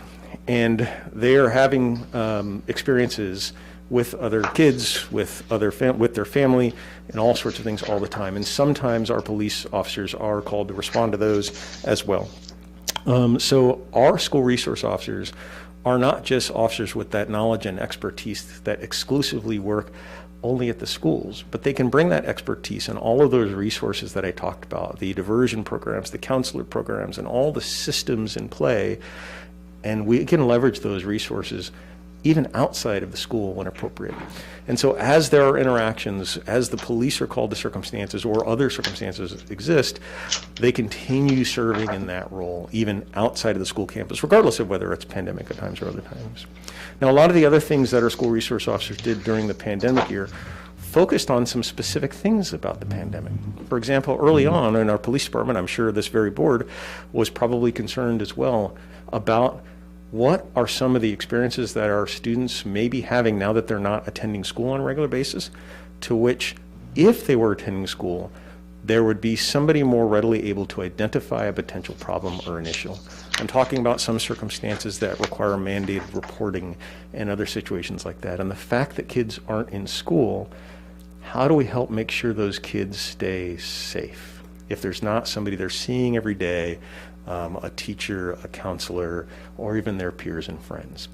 So we did a lot of educating and reinforcing of the Student Speaking Out program on ways that kids could reach out when they know of their peers or even themselves that are in a situation and need help. We continued working with the district on our Handle with Care program, again, a program that started right here in Chula Vista, and we are now the model for the entire region so that our district can still be informed when there is a kid who may have experienced some trauma that might affect the learning environment. Our school resource officers spent an immense amount of time helping honestly provide food, clothes, and other services to youth and families in need. In fact, our school resource officers became the primary unit helping manage both those resource programs and providing the information and everything that surrounds it, from traffic safety when you have, well, you've seen what the outside of a school looks like at the beginning of school or end of school. Well, the same thing can happen at any of the food banks. The district was involved in many food delivery programs, and our SROs helped with that. And then there's many other things that our SROs have been doing even during a time of COVID, which are highlighted as well in that packet. But that's just a few examples. I hope that helps and answers that question. Thank you. Yeah, I don't have any more questions. Thank you. Thank you. Thank you, Trustee Hall. Thank you, sir. So I just want to thank you for the presentation and for your time here. I know we're not done yet. Mr. Cheney's going to have some questions. You know, and you mentioned, you know, so if there's, you know, reforms happening, how does that work with, like, say, our, you know, because we're different. You have, like, the SROs are different, is, you know, what I'm understanding. So how does that interaction work, and are there students involved with that? I mean, because that's who you're really, you know, interacting with, and how does that work? You know, how does that dynamic work with, like, reforms that are ongoing or that are happening, and just learning and you know, meeting with students and hearing their points of view on, you know, on just things. And I was glad to hear, you know, that you can come up, Captain, too. Please do that. You know, that, I know as a parent, that I wouldn't want a PD officer on my kid's school like every day. That's just not something, not that, that just because, the kids are not all kids are comfortable with that, and just because of that, I just don't want them to experience that. But but then again, I could appreciate. I'm just rethinking everything you said. The relationship part. I'm sure that's very. I know, definitely know from Mr. Chakowski that that's very important, and I'm sure that site administrators, would truly appreciate that, and truly do appreciate that. And so that's kind of was what my question was on the reforms on, and how, if we could, or if our students are involved, or who's involved in that, or if they can be involved. So that's my question. Thank you very much, President Segura. I appreciate the question about the school resource officers and in terms of how they might be involved in some of that dialogue and discussion about the very thing that's kind of we're talking about behind all of this, right? That whole dialogue about community policing and what it means. And I would first like to point out that, again, part of the entire structure that is underpinning the foundation of the school resource officer program for the Sweetwater Union High School District, and also providing support for it, is, after all, that entire movement as a leading organization in good, constructive community policing. And it's from that perspective that I talked about some of the leadership we're doing. Not only meeting with a variety of, I talked about some of the stakeholders and advocacy organizations and groups and community leaders and many others, and through regular interactions with organized committees and commissions, such as our Human Rights Commission in the City of Chula Vista, our Community Advisory Committee for the Police Department, and others, but also meeting even with student groups, ASBs, Umoja, collegiate groups. Now, in terms of high school or other school groups, I'm actually not aware that we've had, looking back at my chief, not aware that we've had any. Yeah. Yeah, same here. So I'm not aware that we've actually had. Okay. Number one, it's interesting because we usually find, or we found in many cases, it's actually us that outreach to groups. Right. They don't really reach out to us. And so I don't know that we've actually come across that. I know we've participated in some events with some student groups, but those are kind of one-off events. So the idea of doing some outreach, I think, is a great one, of involving the students. I learn a lot great from leadership Trustee, program. from Representative Adamos all the time. So I know, and you could imagine what you can learn from her, right, and her perspective, and just, 100%. I just think that would be a real good idea. We try to make sure that the students are involved in a lot of decisions we make. At least hear them out, and and take their opinions and use them, and I just think that's just a good idea. And President Segura, I'd like to add also that in our current contracts, and should the board contemplate renewing the contract, now we've been a little stymied by COVID, but in the current contract, there was stipulations for forums that are co-collaborated with the department, involving our students, involving our faculty, to create space to have these kinds of dialogues as well. Thank you, Dr. Moore, for that. That's all I really have. I just really appreciate the information. And I know the trustees have been asking for a little while, and I'm glad we were able to make this happen, and it's been very informative. And I know Mr. Trustee Tarantino has some questions. Thank you, President Segura. First of all, I want to thank all of you for the presentation and the information, and for validating my experience with the SRO program over the time that I worked in the district. In fact, my wife was the district liaison to the SRO program when it began, and so we used to get those late night phone calls that Mr. Chakowski alluded to in terms of what was going to happen the next day at school, or if there was an issue in the community, or whatever that might spill over into the school sites. So again, I think that SROs are very different from, and I don't mean to disparage the cop on the beat, but I think based on your training that you've identified, you are different than those police officers that walk the beat. And again, I really appreciated in your packet that you sent that you mentioned specifically that you do not proactively patrol school campuses looking for conduct criminal enforcement. Most, if not all, arrests that SROs make on campus is started with the call from a school official. So to me, that tells me a lot in terms of how you conduct your business and the relationships that are important to you on a school campus, not only with the staff, but also with the students and their families. I know as a counselor, I relied on SROs very heavily in terms of mitigating some issues that were at home in terms of what students were going through at home. And again, you did it with finesse, the SROs did it with finesse and competency and the heart, as you mentioned. So again, thank you for calling attention to all of the things that you do. I'm glad that your program hasn't changed since I've been gone. In fact, it's gotten better, it looks like. And you've expanded your area of expertise and your trainings in order to deal with the changing situations in our communities and in our nation. I do have a question.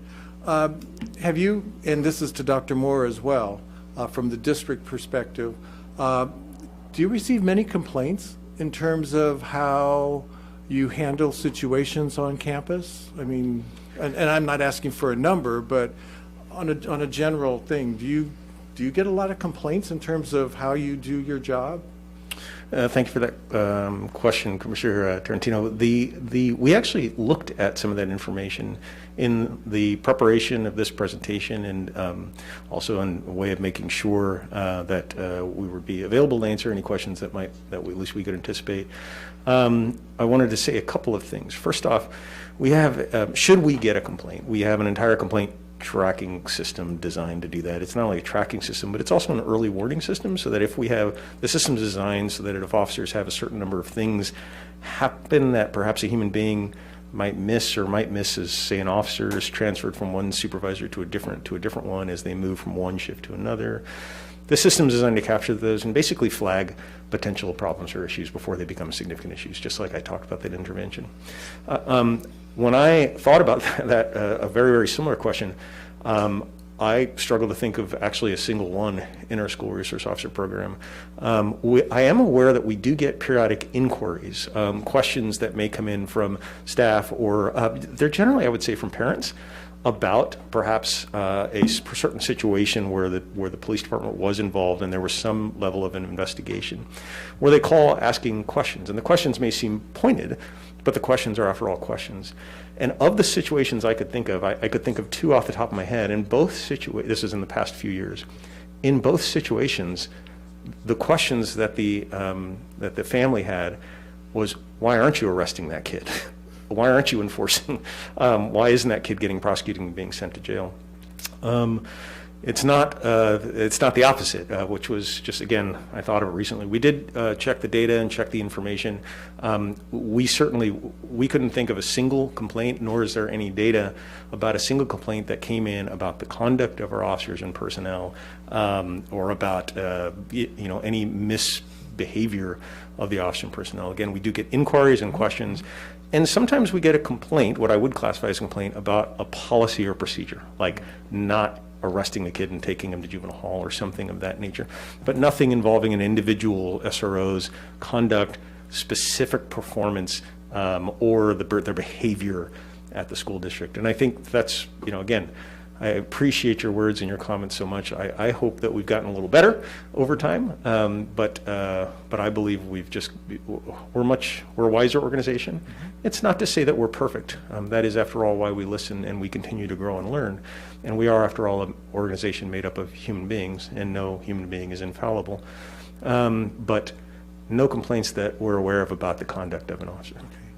And Trustee Tarantino, as you're serving as your compliance officer since 2016, I haven't received any complaints specific to SROs.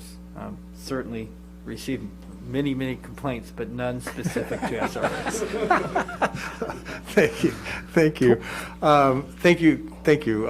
I would like to recommend that the information that you sent us maybe cabinet can discuss maybe putting it on our website and putting it on the website of each of our school sites, because I think a lot of people are under a misconception of what the SROs do and how they do it.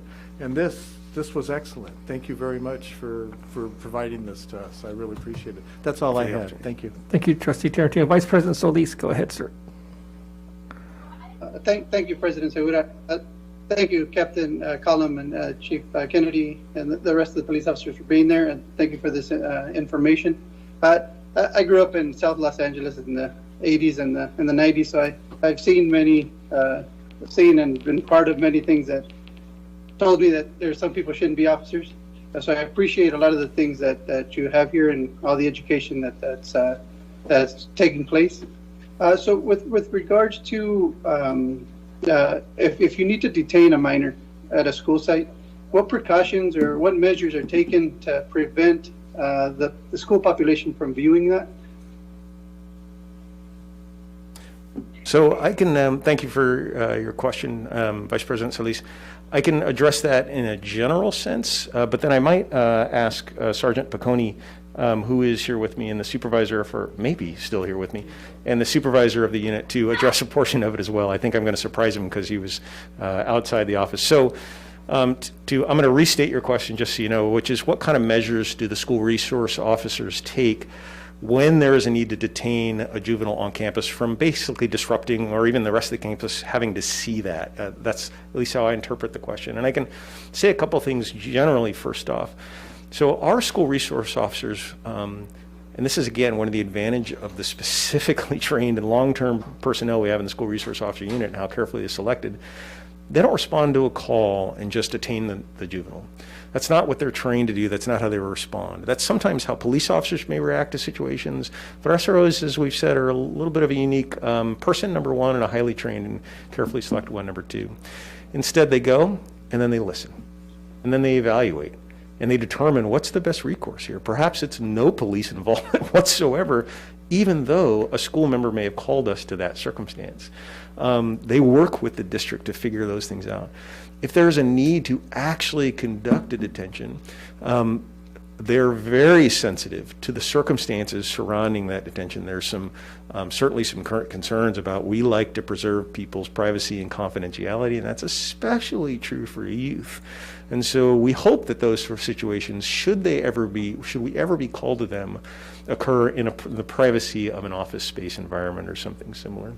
Now, should there be obviously a critical emergency or anything like that, the first and foremost effort of our school resource officers is to protect the well-being of the students and the staff on the school and the surrounding communities.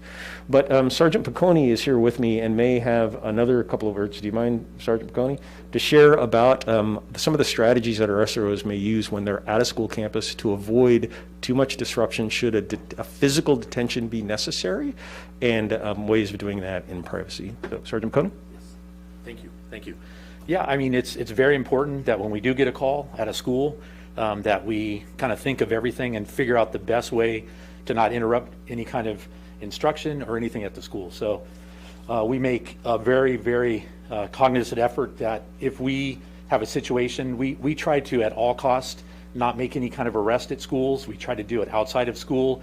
If those situations arise, we work very closely with the schools. We work closely with the families. So we make every effort, and I wish there was APs here who can attest to this, but we make sure that we slow everything down. And I'll give you an example. If we got information about a weapon on campus, if you sent a regular patrol officer, they're going to come in full force. They're going to do what they need to do to make sure things is safe. For us, we slow things down. We find out where that student is. We get in immediate contact with the AP, with the campus assistant, and we do it methodically, we do it safely, and we do it in a way that doesn't disrupt the school, and that's very important. And I emphasize that. I mean, I'm very passionate. You know, my wife's a teacher of 28 years in the district. Both my kids went to Eastlake High School, so I joined this unit because I wanted kids to be safe, and I wanted to be part of that. So the team, the people that we have that I supervise and that I work with,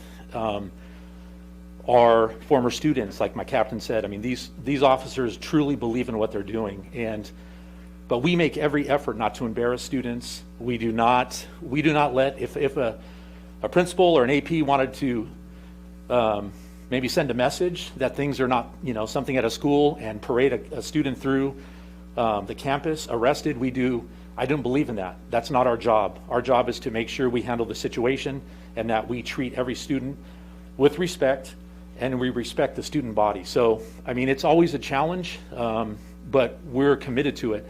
And we talk about it a lot. We communicate.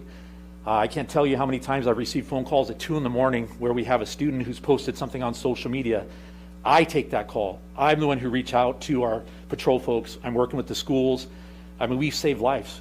Mr. Tchaikovsky will tell you, we've saved kids' lives who are going through some traumatic stuff. And we take a lot of pride in that, and it's very important. So, but to answer your question, yeah, we make every effort to not embarrass a student. We go out of our way to make sure that if there's things we do on campus, we make sure we do it right. And we are cognizant of all the other students and what happens. Are we perfect? No. Have we probably done things over the years? I've supervised the unit for the last 4 years, but we make every effort. And if something does happen that it wasn't handled perfectly, we learn from it and we try to better for the next time. I'm not sure who asked the question, so. Thank you, sir.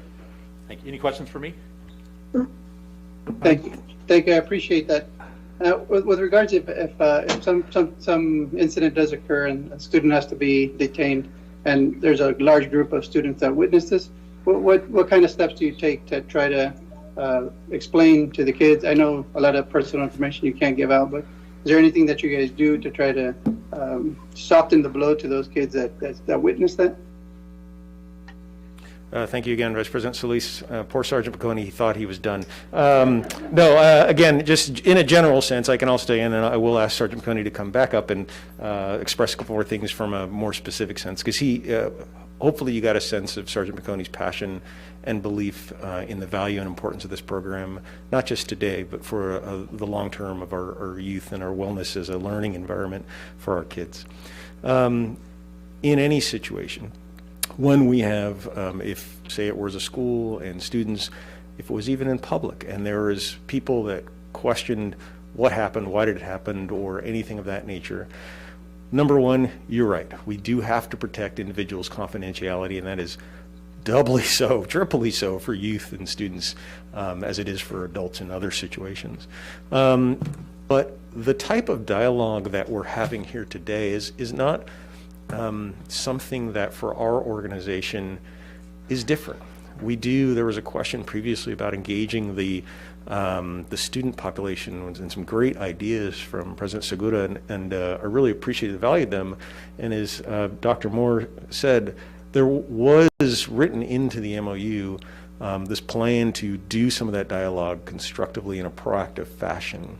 And for COVID and other reasons, we haven't done that yet. We hope to be able to do it in the near future, and I'm sure that'll stay in. But the point I'm making is that the dialogue here today is similar to the dialogue that our supervisors and our experienced officers, our agents and people in the field have with just day-to-day members of the public in similar circumstances to what you describe.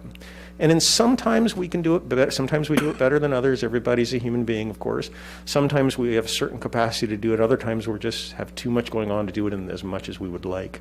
But one of the things that is also unique about our organization is our chief makes it very, very proactive effort to outreach to individuals in circumstances. She has personally called and spoken to mothers and sons and daughters and brothers about any number of circumstances to which either a traumatic circumstance that their family's been involved with or a circumstance that our police department's been involved with, to continue. So that the type of communication you're seeing here is actually, again, kind of imbued in the culture of our organization. At least that's the type. Sergeant Piccone, did you want to come up and say a couple specific things about how you might engage the students when they witness something? And I know you do a variety of training programs as well as presentations from time to time as well. We do. Yeah, so reference your scenario. Those are tough ones because we have a lot of kids who witness something. We do everything we can to try to move that problem away from the students, and then we reach out. We use the school professionals to help us get the message out and to interact with kids. You know, I had an opportunity to talk to a couple teachers who were in the room who have some concern about the program. And first thing I did is I gave my business card and said, let's sit down and talk. I would like to do a better job getting to talk to the teachers, because honestly, we primarily work with the school administrators, right? Because they're the ones who call us. So that's one thing we've tried to do. Like for the elementary schools, we do Wall Ball Wednesday, and people laugh, but young kids love when police come to the school and we play wall ball and we have lunch with them. And I can't tell you how, this is to sum up what an SRO is. So a police officer goes about his business, handles calls for service, and they take their uniform off and they go home. They don't want to be recognized by the community, right? They don't want to be out in public and be recognized in most cases. SROs do. SROs love to be recognized by students, by parents, and to see them successfully go through their education, process. I have SROs who are on their third term coming through SROs because they've seen kids from elementary school to middle school to high school, and they've been able to be part of that relationship. So, one thing we've talked about different things with Sonia Picos and with John Chakowski on opening up a better dialogue. We have something called P3 tips that students use to report things happening on campus. We had been dialoguing about this before COVID to open up a dialogue with students on different campuses and just have a pizza party and sit down and talk. I learned a lot from my two kids who went through, they're in college now, but I learned the stuff that they were going through, and I was surprised to hear that students are afraid at school. They're afraid of an active shooter. They're afraid of something happening at school. I honestly didn't really understand that until my own kids kind of educated me. So we try to make every effort to get out there to the kids, but I'll be honest with you, with 8 SROs and 66 schools, we are very busy. We have a lot of responsibility. So if the teachers want to get together and come up with ideas, because they're a lot smarter than I am, as my wife would tell you, we can do those things, and I'm definitely open to that. So yeah, any ideas are good ideas. That kind of answer your question? Yes, he's not sleeping, his TV froze. Oh. I know we need to wrap this up, but we need to get to a break. But if we could, I just have one question, and I appreciate all the extra training that your officers get. And I know there's other agencies that service us, the sheriffs and SDPD. Thank you. Is there any way that they would accept some of your trainings in terms of what you do, or do they already? I don't know if you could help us in that. Well, I don't want to, of course, speak for any of the other organizations. I will say, and I'm not shy of saying it, I'm very proud of our organization and the way that we lead our police officers to be human beings, compassionate members of the community. There's a long-term saying that says the police to the community and the community to police, said by Sir Robert Peel, who's considered one of the founders of modern-day community policing. And what it really means is that, look, we're sort of all in this together, right? And so our kind of belief is that we can't do anything without the community's trust and support and dialogue. We're members of the communities ourselves. We are just people paid full-time attention to its public safety, and we really mean that. That's true in our schools as well, and that's what some of that unique training. Coming up with an entire training program to build cross-cultural competencies is something that I'm really proud of this organization for putting together and making happening. We invite members of other organizations, and they do attend some of our training. By the way, that's not to put them down either, because we'll attend their training as well. We send our officers to training. If there's something that's valuable to our officers, that just like in the budget constraints, just like all of us deal with, that we can afford to do, we'll move heaven and earth to get those officers there, because we want the best officers here. As Sergeant McConey said, we are not the most well-staffed policing organization in the county. We're actually the lowest staffed per 1,000 citizens in the entire county and region, one of the lowest staffed in the entire state. So we have to put a lot of emphasis in making sure that our officers are good officers and good people.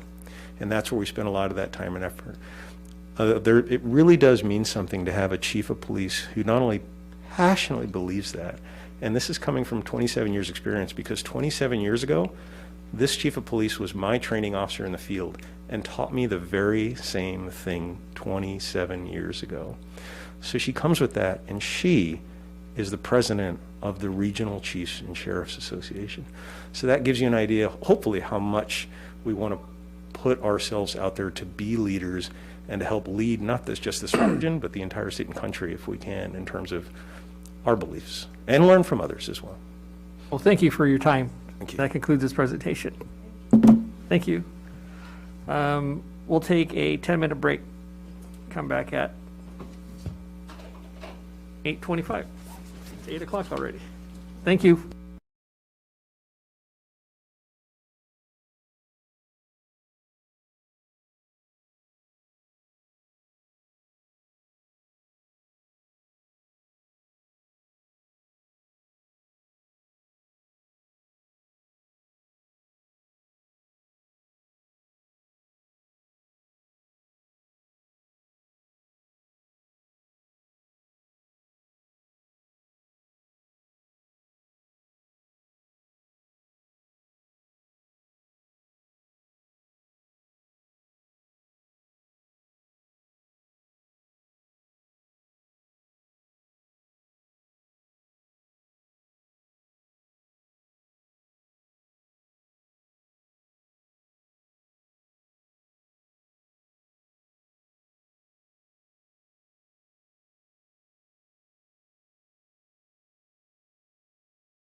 3?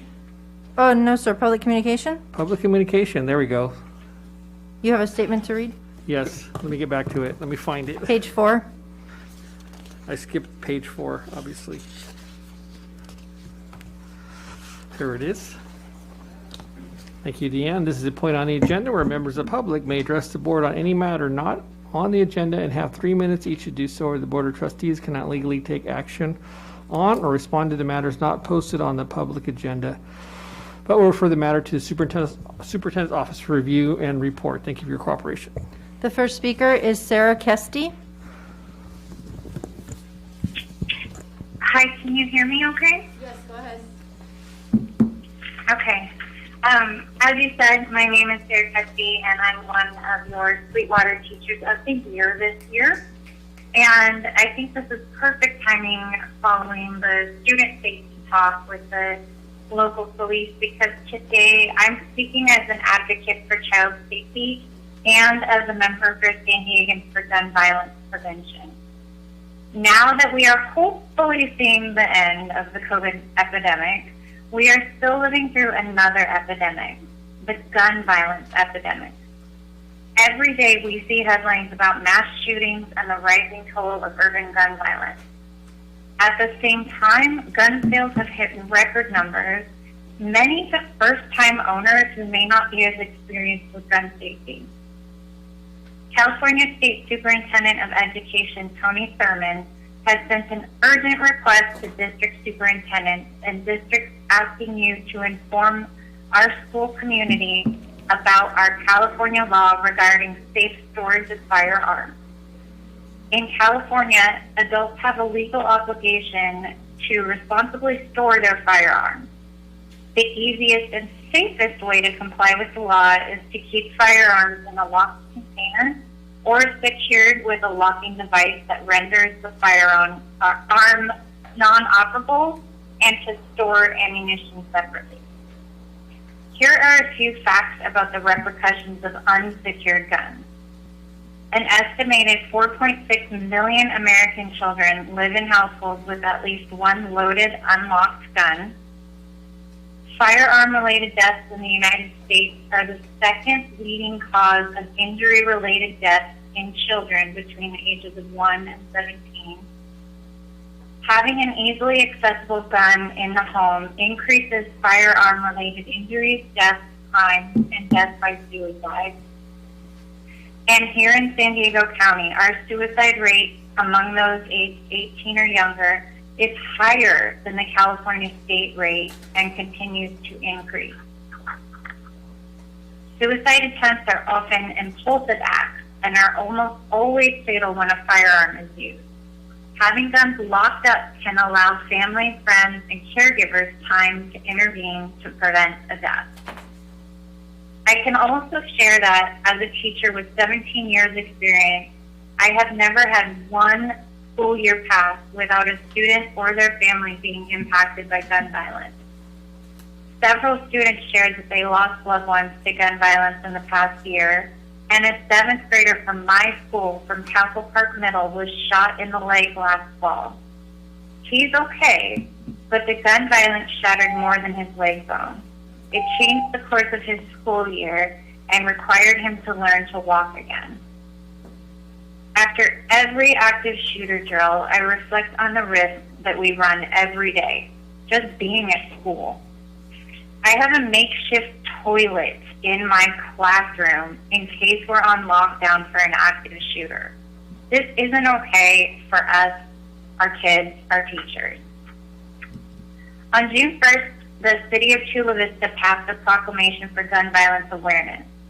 And this year, San Diego Unified, Poway Unified, La Mesa Spring Valley, Solana Beach, Carlsbad, and Oceanside passed resolutions with their board to inform their parents about the safe storage of firearms.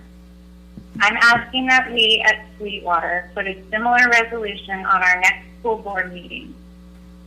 Empowering our parents with information could save a life, and it certainly models the kind of civic action and responsibility we wish to see in our students.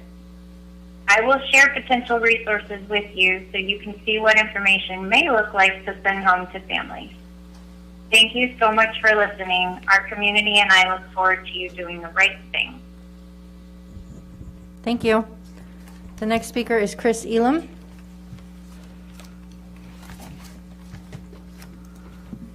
Give me 15 seconds of kudos before my time runs out or starts, but okay. My quick kudos. If you haven't been to the SUHSD Student Voice on Instagram page, it's awesome, and kudos to Ms. Adamos for doing that. Like, that is just amazing, and I've shown it to my students. It's just amazing. And then also kudos, since it's my first time back, I know y'all missed me, right, Mr. Segura? For Deanne for reading all those comments. Yeah, they should have fixed that call-in thing. I feel for you, so thank you for that. And the vaccines. Kudos for the vaccines, for Ms. Capuccia and everybody else, so kudos on that. All right, my time. I'm starting now. So my issue tonight, by the way, social workers, not cops, but you've heard me talk about cops plenty to this board, so that was just absurd since we never get more than 20 minutes. But we need to start working on foresight in this district instead of being so reactive. We need to start being proactive. And we often hear, well, it's COVID, da-da-da-da, but yet Grossmont comes up with a plan, City School comes up with a plan, Poway comes up with a plan, and they all are dealing with the same pandemic. Yet we can't come up with a plan. Often we're told it's too late, we can't get it done, there's not enough time to do that. Example, the quarter system. Brought it up last March, April, in our reopening committee meetings, which are god-awful waste of time in hindsight. And we're told, no, well, I don't think we're going to need it. I don't think we're going to need it. Then we go to reopen, and we're like, well, yeah, Grossmont can reopen easier because they're on the quarter system. We don't have the quarter system. If only we had thought about that like months ago. So now we're talking about class caps. We want more kids back on campus. We want to keep our kids from the charter schools, get them in their community schools. If kids walk into the classroom with the class sizes we're looking at right now, if I look at my schedule, and yes, I know, Mr. Tarantino, they'll balance them in 10 days after we start. Kid walks into my room with 48 kids, they're not going to feel comfortable. They're going to have the summer getting used to being around other people, and I guarantee you won't hear it from this side, you'll hear it from the east side, because you've heard it in decades past where it's been kids from East Lake sitting on counters, da-da-da-da-da, but now it's going to be a safety factor. So if you don't want kids going home that first day of school going, it's too crowded in these rooms, Mom, I don't feel safe, it's just not comfortable, put class caps in. If you capped at 36 like Grossmont and City Schools, you're still under our 176. So you can't argue that that is not financially feasible. What it requires is what only in my years, and I haven't worked with them for a while, but Hector Ornelas and Ruben Baez are the only ones I've seen who know how to make a master schedule and make it happen. I don't know what you all need to do to get intensive training for your admin to build master schedules that work, but if I look next year, I have a class of 22, I have a class of 51. Yes, they'll balance those at 45 and 28, but they can do it for science that's technically capped at 32. So it can happen. Your lack of planning is burning your teachers to a crisp because we're then reactive and having to put things in. We can't bargain this in July. That just doesn't work, because then guess what the answer will be? It's too late. The other thing is the starting of the school year. And I know Dr. Gavin has spoken with you about it, Dr. Aguirre. It has to be school-wide. It has to be district-wide. It just has to happen. Starting in 2022, we got to start high schools at 8:30 anyway. So going to 7:30 for a year and then moving parents back and families back to 8:30 is too much. Just figure it out. I know it will be hard. What we have learned in COVID, we can do hard things. We can work our tails off, because I guarantee your teachers have done that this year. That's why they're not showing up for summer school. You didn't offer any extra pay or incentives, and they are burned to a crisp, because that's what you have done to us this year. You have burned us to a crisp. So plan ahead, use foresight, be proactive, not reactive, and you might get a little bit further. Thank you. No further speakers.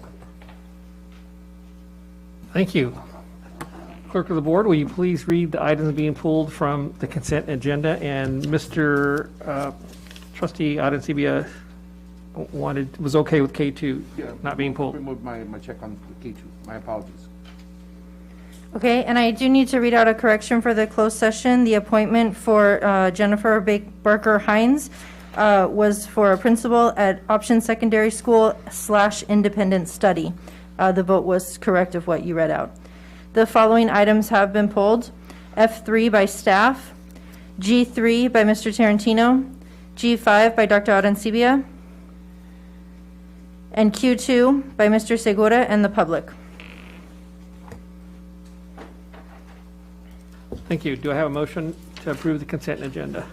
So moved. I'll second it. Second. Vote, please. Adamos? Yes. Arancibia? Yes. Hall? Yes. Segura? Yes. Solis? Yes. Tarantino? Yes. Motion passes 5-0. All right, F3. Who would like to go first? Anyone? I'll go first, so I'll just be quick. I just wanted to congratulate all our graduates and promotions from this last week, and then thank all of the administrators and teachers and everybody that was out there that made that happen. Stayed out there for multiple ceremonies. I know I got a lot of good feedback from parents and students.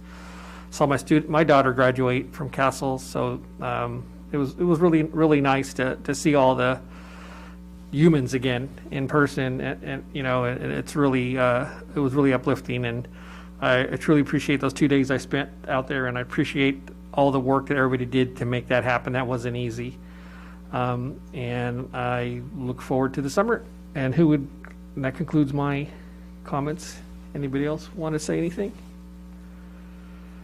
Under Sure, F3? President. Go ahead, Vice President Solis. Thank you. I just wanted to echo the sentiments with regards to graduations. Got a lot of feedback from parents and students and some administrators, and they were pleased with graduating at the high schools. So I wanted to see about maybe next year. Some of the principals were talking about if we can stay at the schools, and hopefully COVID is done, and maybe we can only have like 2 ceremonies per high school, per school. I wanted to go to all of my area ones, but it was tough with all the conflicts. So I made 9, but I wish I would have made more of them. But yeah, so maybe if we can look at that for next year. And also with regards to the school year, because I know we've it's been the practice, and I don't know if we can look at maybe moving the starting of the school year to a different month, because it seems like every time we're rushing to finish up and then open up. I don't know if that would be something that community wants, but it just I noticed that we're like catching up and trying to do things to finish and open up, and with this COVID pandemic, everything got kind of thrown a curve, so it made things a lot more difficult. I don't know if it would be beneficial to move it over later on in the year to get us some time to recoup and get things in order, so we don't start in such a rush. I don't know, just throwing it out there to see if that could be a possibility, if we can sample the community and see if they're up for that, or if it works. Another thing with regards to our meetings, on our Monday meetings, I know ever since we came on board, they've been on Mondays. I don't know if we could move it to another day where we have a little more time with the agenda, and I don't know if it'll be easier for staff to recoup. So if we go super late on a Monday, they have to come back early on Tuesday, and the whole week they're dragging. And I don't know if that's a possibility. I don't know if the board is up for that. See if we can find a way, if we can move, say Thursdays or something. I don't know if everybody's okay with that, but just throwing it out there, because I know we do things because that's the way they were done, and if they're not working, let's see if something else will work. So just tossing those out there, see if we can look into moving those, if that's the pleasure of the board or the community. But that's it for me. Thank you. Thank you, Vice President Solis. Mr. Tarantino? Thank you, President Segura. Well, to piggyback on what Vice President Solis said, we might as well, while we're looking at all these things, we might as well look at Ms. Elam's suggestion of a late start. We might as well throw the kitchen sink at it. So that might be something to look at as well. First of all, I'd like to echo the comments of both President and Vice President of the board to thank all the sites and the administrators, the classified support staff, and especially the custodians for all their hard work in all of the different graduation ceremonies that took place over the 3-day span. And again, I also received positive feedback, and I think it would be a good idea if we kind of considered doing the same thing for next year. And I like Vice President Solis's suggestion that maybe we hone it down to 2 if we want to have the COVID restrictions still in place. I'd like to congratulate East Lake High seniors Joseph Colarusso and Braden Wong, who were the National Merit Scholars for our district, and they each received a $2,500 scholarship. So congratulations to those 2 young men, and congratulations to their families as well. I'd also like to call to everyone's attention Perla Calderas, who is the first Palomar graduate who will enter a 4-year university after she graduated last couple weeks ago. Congratulations to the staff that made that happen. So again, she is the first ever Palomar graduate to enter a 4-year university. She's going to San Diego State. The Sweetwater Authority recently honored the following students who displayed via photography the importance of water usage at home amid the COVID pandemic.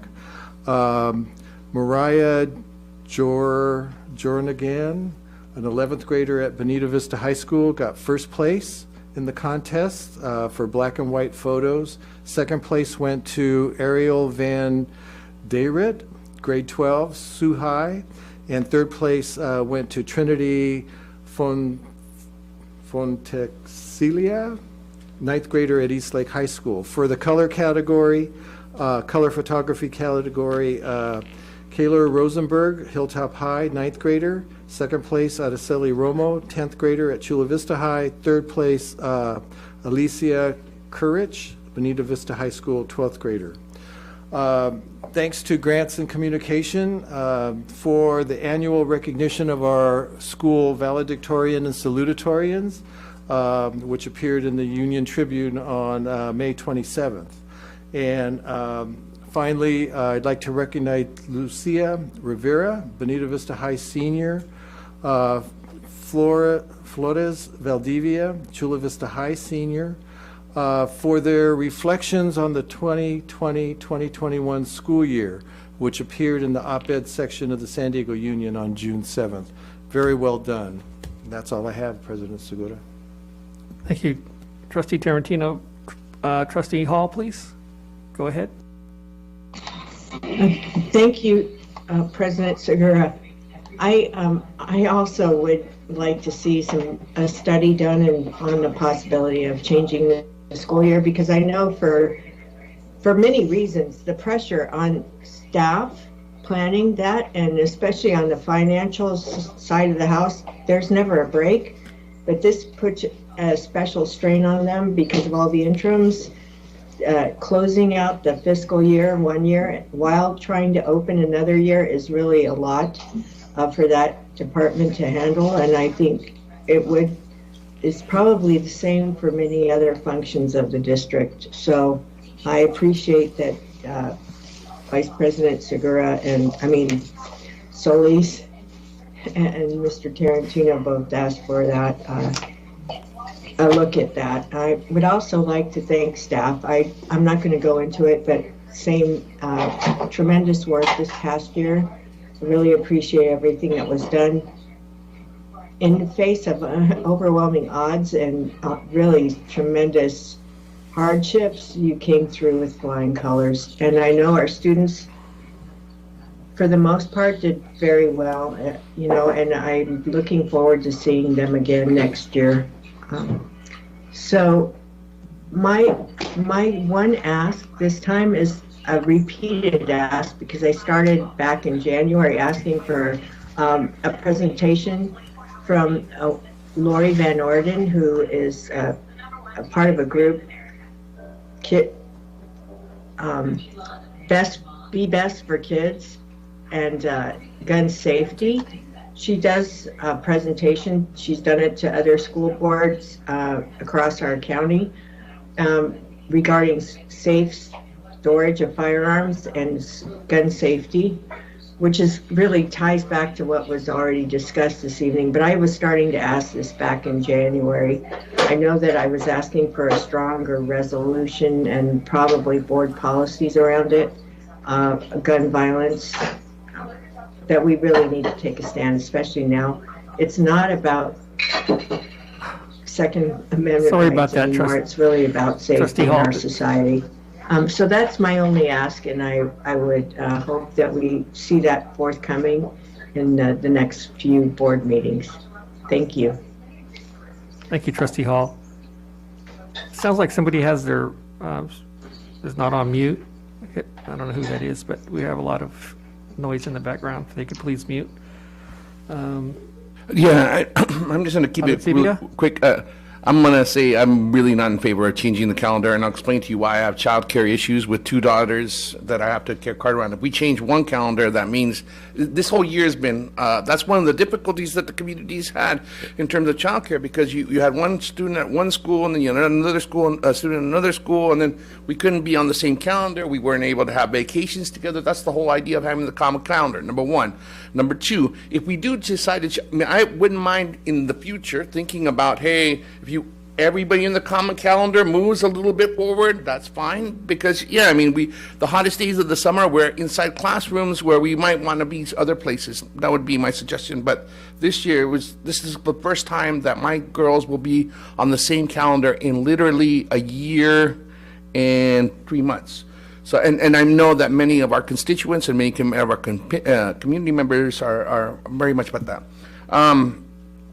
That's very important to them. The other thing I wanted to say was just congratulations to everyone here that made that happen. It was such a special set of days with regards to graduations. I wanted to give props to Mr. Carpizo, the ASB Dean at Hilltop, because he was the one at the site that I was working with. He was just phenomenal. By the last graduation, he was literally burnt out. But you could see, because he took care of every one of the graduations over the course of 2-3 days, and just was a phenomenal host to everybody that was there, whether or not they were from Hilltop, whether or not, they were from Bonita Vista. Just a genuine, and really, really warm person that everybody got a chance to work with. And hey, I would like to thank Ana Maria also as well for reminding me that I could give my daughter her promotion certificate and give her a hug on stage. And that's what I did. So, really a special moment for me. And I just feel really, really blessed to have worked with you all, because I think with this whole year happening, that we made it through and we've been able to succeed and survive. It's a real, it's both a blessing and an honor to work with you. So I just want to say thank you to everyone that's here. Thank you, Dr. Anasibia. That's all of F3. I think we're on G. President Segura, if I may, real quick. Go ahead. With Dr. Adancibia's point with regarding the common calendar, yes, I would like to make sure that we get the other school districts on board too, just so we continue that common calendar theme. Thank you, sir. Appreciate that, Dr. Adancibia. We're on G3, MOU with Thrively, pulled by Trustee Tarantino. Yes, I just wanted to know, do we have any data on how many students utilized this program, and feedback from the students and parents, counselors, teachers as to the effectiveness? It's an excellent program because it literally provides a roadmap to a lot of different careers for students and their parents, and parents have access to it. But have we charted any kind of data on the utilization and the efficiency of it? Dr. Alvarez? Thank you, Dr. Aguirre. Mr. Tarantino, we will get that information to you in a Friday update so that it's available. Thank you. That's all I had. I'll move approval if there's no other concerns. I'll second. Moved and seconded. Vote, please. Adamos? Yes. Arancibia? Yes. Hall? Yes. Segura? Yes. Solis? Yes. Tarantino? Yes. Motion passes 5-0. G5, MOU with Sweetwater and High Tech High. Oh, I just want to recuse myself from this one because my family, you know. Yes, sir. Thank you.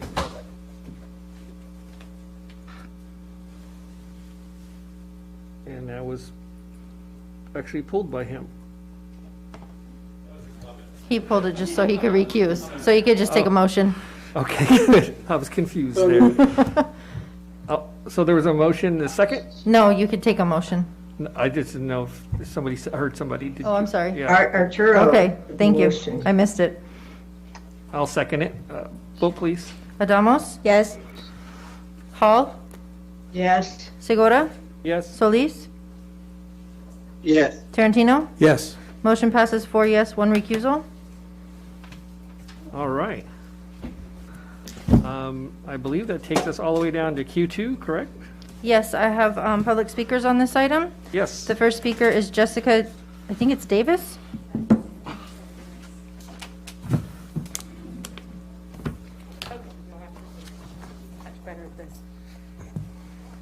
Good evening, Superintendent and Board of Trustees. I have signed my name to the SEA statement in support of the proposed Pride Month declaration, but I feel so strongly about this that I must also speak about it here today. As you may remember from my previous visits to this podium, it's not something I do with trepidation, without trepidation. I stand before you a cisgender, heterosexual educator. The only descriptor in that sentence that holds any importance is educator. Excuse me. For that is the only one that I chose. Like everyone in this room, I could add many others. Woman, sister, mother, grandmother, friend. Again, most of those are choices. Unlike most of you, I must also add the daughter of a gay man who lost his life to AIDS in 1988, at the age of just 41. It is my sincere hope that all of those inform who I am as an educator, because I was called to this role. I believe most of us here today have been, but educator is the only descriptor of importance when I step into my classroom. Perhaps the most important task, the most important task we have is to create a learning environment that is safe, welcoming, and self-affirming for all of our community. That includes all of our LGBT plus students, educators, and staff members. Oh, thank you. As learningforjustice.org stated so well today, we cannot reach or teach our students without knowing them. When a student is celebrated for exactly who they are, they know they have permission to not just be somebody, but to be the very best version of themselves. Pride Month was an activist action born of the LGBT plus community's urgent need for safety, acceptance, and support. It has evolved into a celebration of diversity and love, embracing differences. Your declaration simply affirms that. For those that are claiming to oppose it on the basis of some supposed morality, I would argue that they have already lost that moral battle, because we have been created to love, not hate. Our schools can only be safe spaces when all of our community members are truly seen and supported. Please do not let the fear and ignorance of some stop you from making this declaration. Thank you. Julie Walker? Of course, the science teacher has to come after the English teacher, who's so eloquent. So, hello, President Segura, Dr. Aguirre, members of the board. My name is Julie Walker, and I'm the president of the Sweetwater Education Association. I want to encourage your support of the recognition of June as Pride Month in the Sweetwater District. In the last few years, and especially during the tenure of board member Adamos, who I'm so proud to work with, the support of our LGBTQ students have been brought to the forefront. Board member Adamos has brought together students, staff, and community members to highlight and discuss the needs of our LGBTQ plus students, and has begun the dialogue to improve learning and culture in our schools. The support of this resolution to make June LGBTQ plus month puts the spotlight on a community in our school that needs our support now more than ever. We need to provide a safe and welcoming space for our students of all identities and learn more about their needs and challenges. I want to thank all the SEA members who have served as advisors to the Gay Straight Alliance on our middle and high school sites, Your support for our students throughout the year has made a difference in the lives of our students. I also want to thank you for supporting this on behalf of the LGBTQ plus SEA members and allies. As employees, we deserve a workplace that values all members of our community, regardless of their sexual identity or preference. The support of the staff allows them, in turn, to be a positive role model for our students. Thank you. Thank you. Lucy Ugarte? I missed y'all. They missed us too. Good evening, trustees, President Segura and Dr. Aguirre. Happy Pride. Tonight I'm here as an SUHSD middle school teacher of 25 years. During my time in middle school, I have been witness to thousands of young people growing into young adulthood and seen the struggles students face in their journey along the way. I have also seen my colleagues endure difficulties just for being who they are. For these reasons, I present to you the following statement from staff in our district. We know that people thrive when they can be themselves, feel seen and safe, and are valued members of a community. We applaud SUHSD Resolution 4734, designating the month of June 2021 as Lesbian, Gay, Bisexual, Transgender, and Queer Questioning Pride Month. This resolution is an important step in letting our lesbian, gay, bisexual, transgender, and queer questioning students and staff know that they are seen, they are safe, they are valued, and we celebrate them. We thank you and look forward to the actions that hold up this resolution. And it's signed by various staff members, one who has allowed me the honor of giving his statement. Jasper DeLeo, 17 years of service in Sweetwater Union High School District, English language arts teacher that happens to be gay. The fear of being exposed, fired, and ridiculed have always been on my mind. The resolution is a symbol, one that says you value every employee and every student. It gives hope to students that are afraid, confused, and repressed. SUHSD Resolution 4734 shows our staff, students, and community that love wins. Thank you for this resolution, and thank you for your time. Thank you. No further speakers. Thank you. I had pulled it, and I don't know how I could add any more to that. That was very eloquently said by everybody, the public. And I'm just super proud that this is on our agenda and that we're going to be able to vote on this for all the reasons that were stated. Any other board members have any comments they want to add to this? Go ahead, Representative Adamos. Oh yeah, sure. I'm also very proud that this item is added to our agenda. And I guess just as a reminder, like in approving this agenda item, as of right now, it is only a day, but it's up to the community to make something out of it.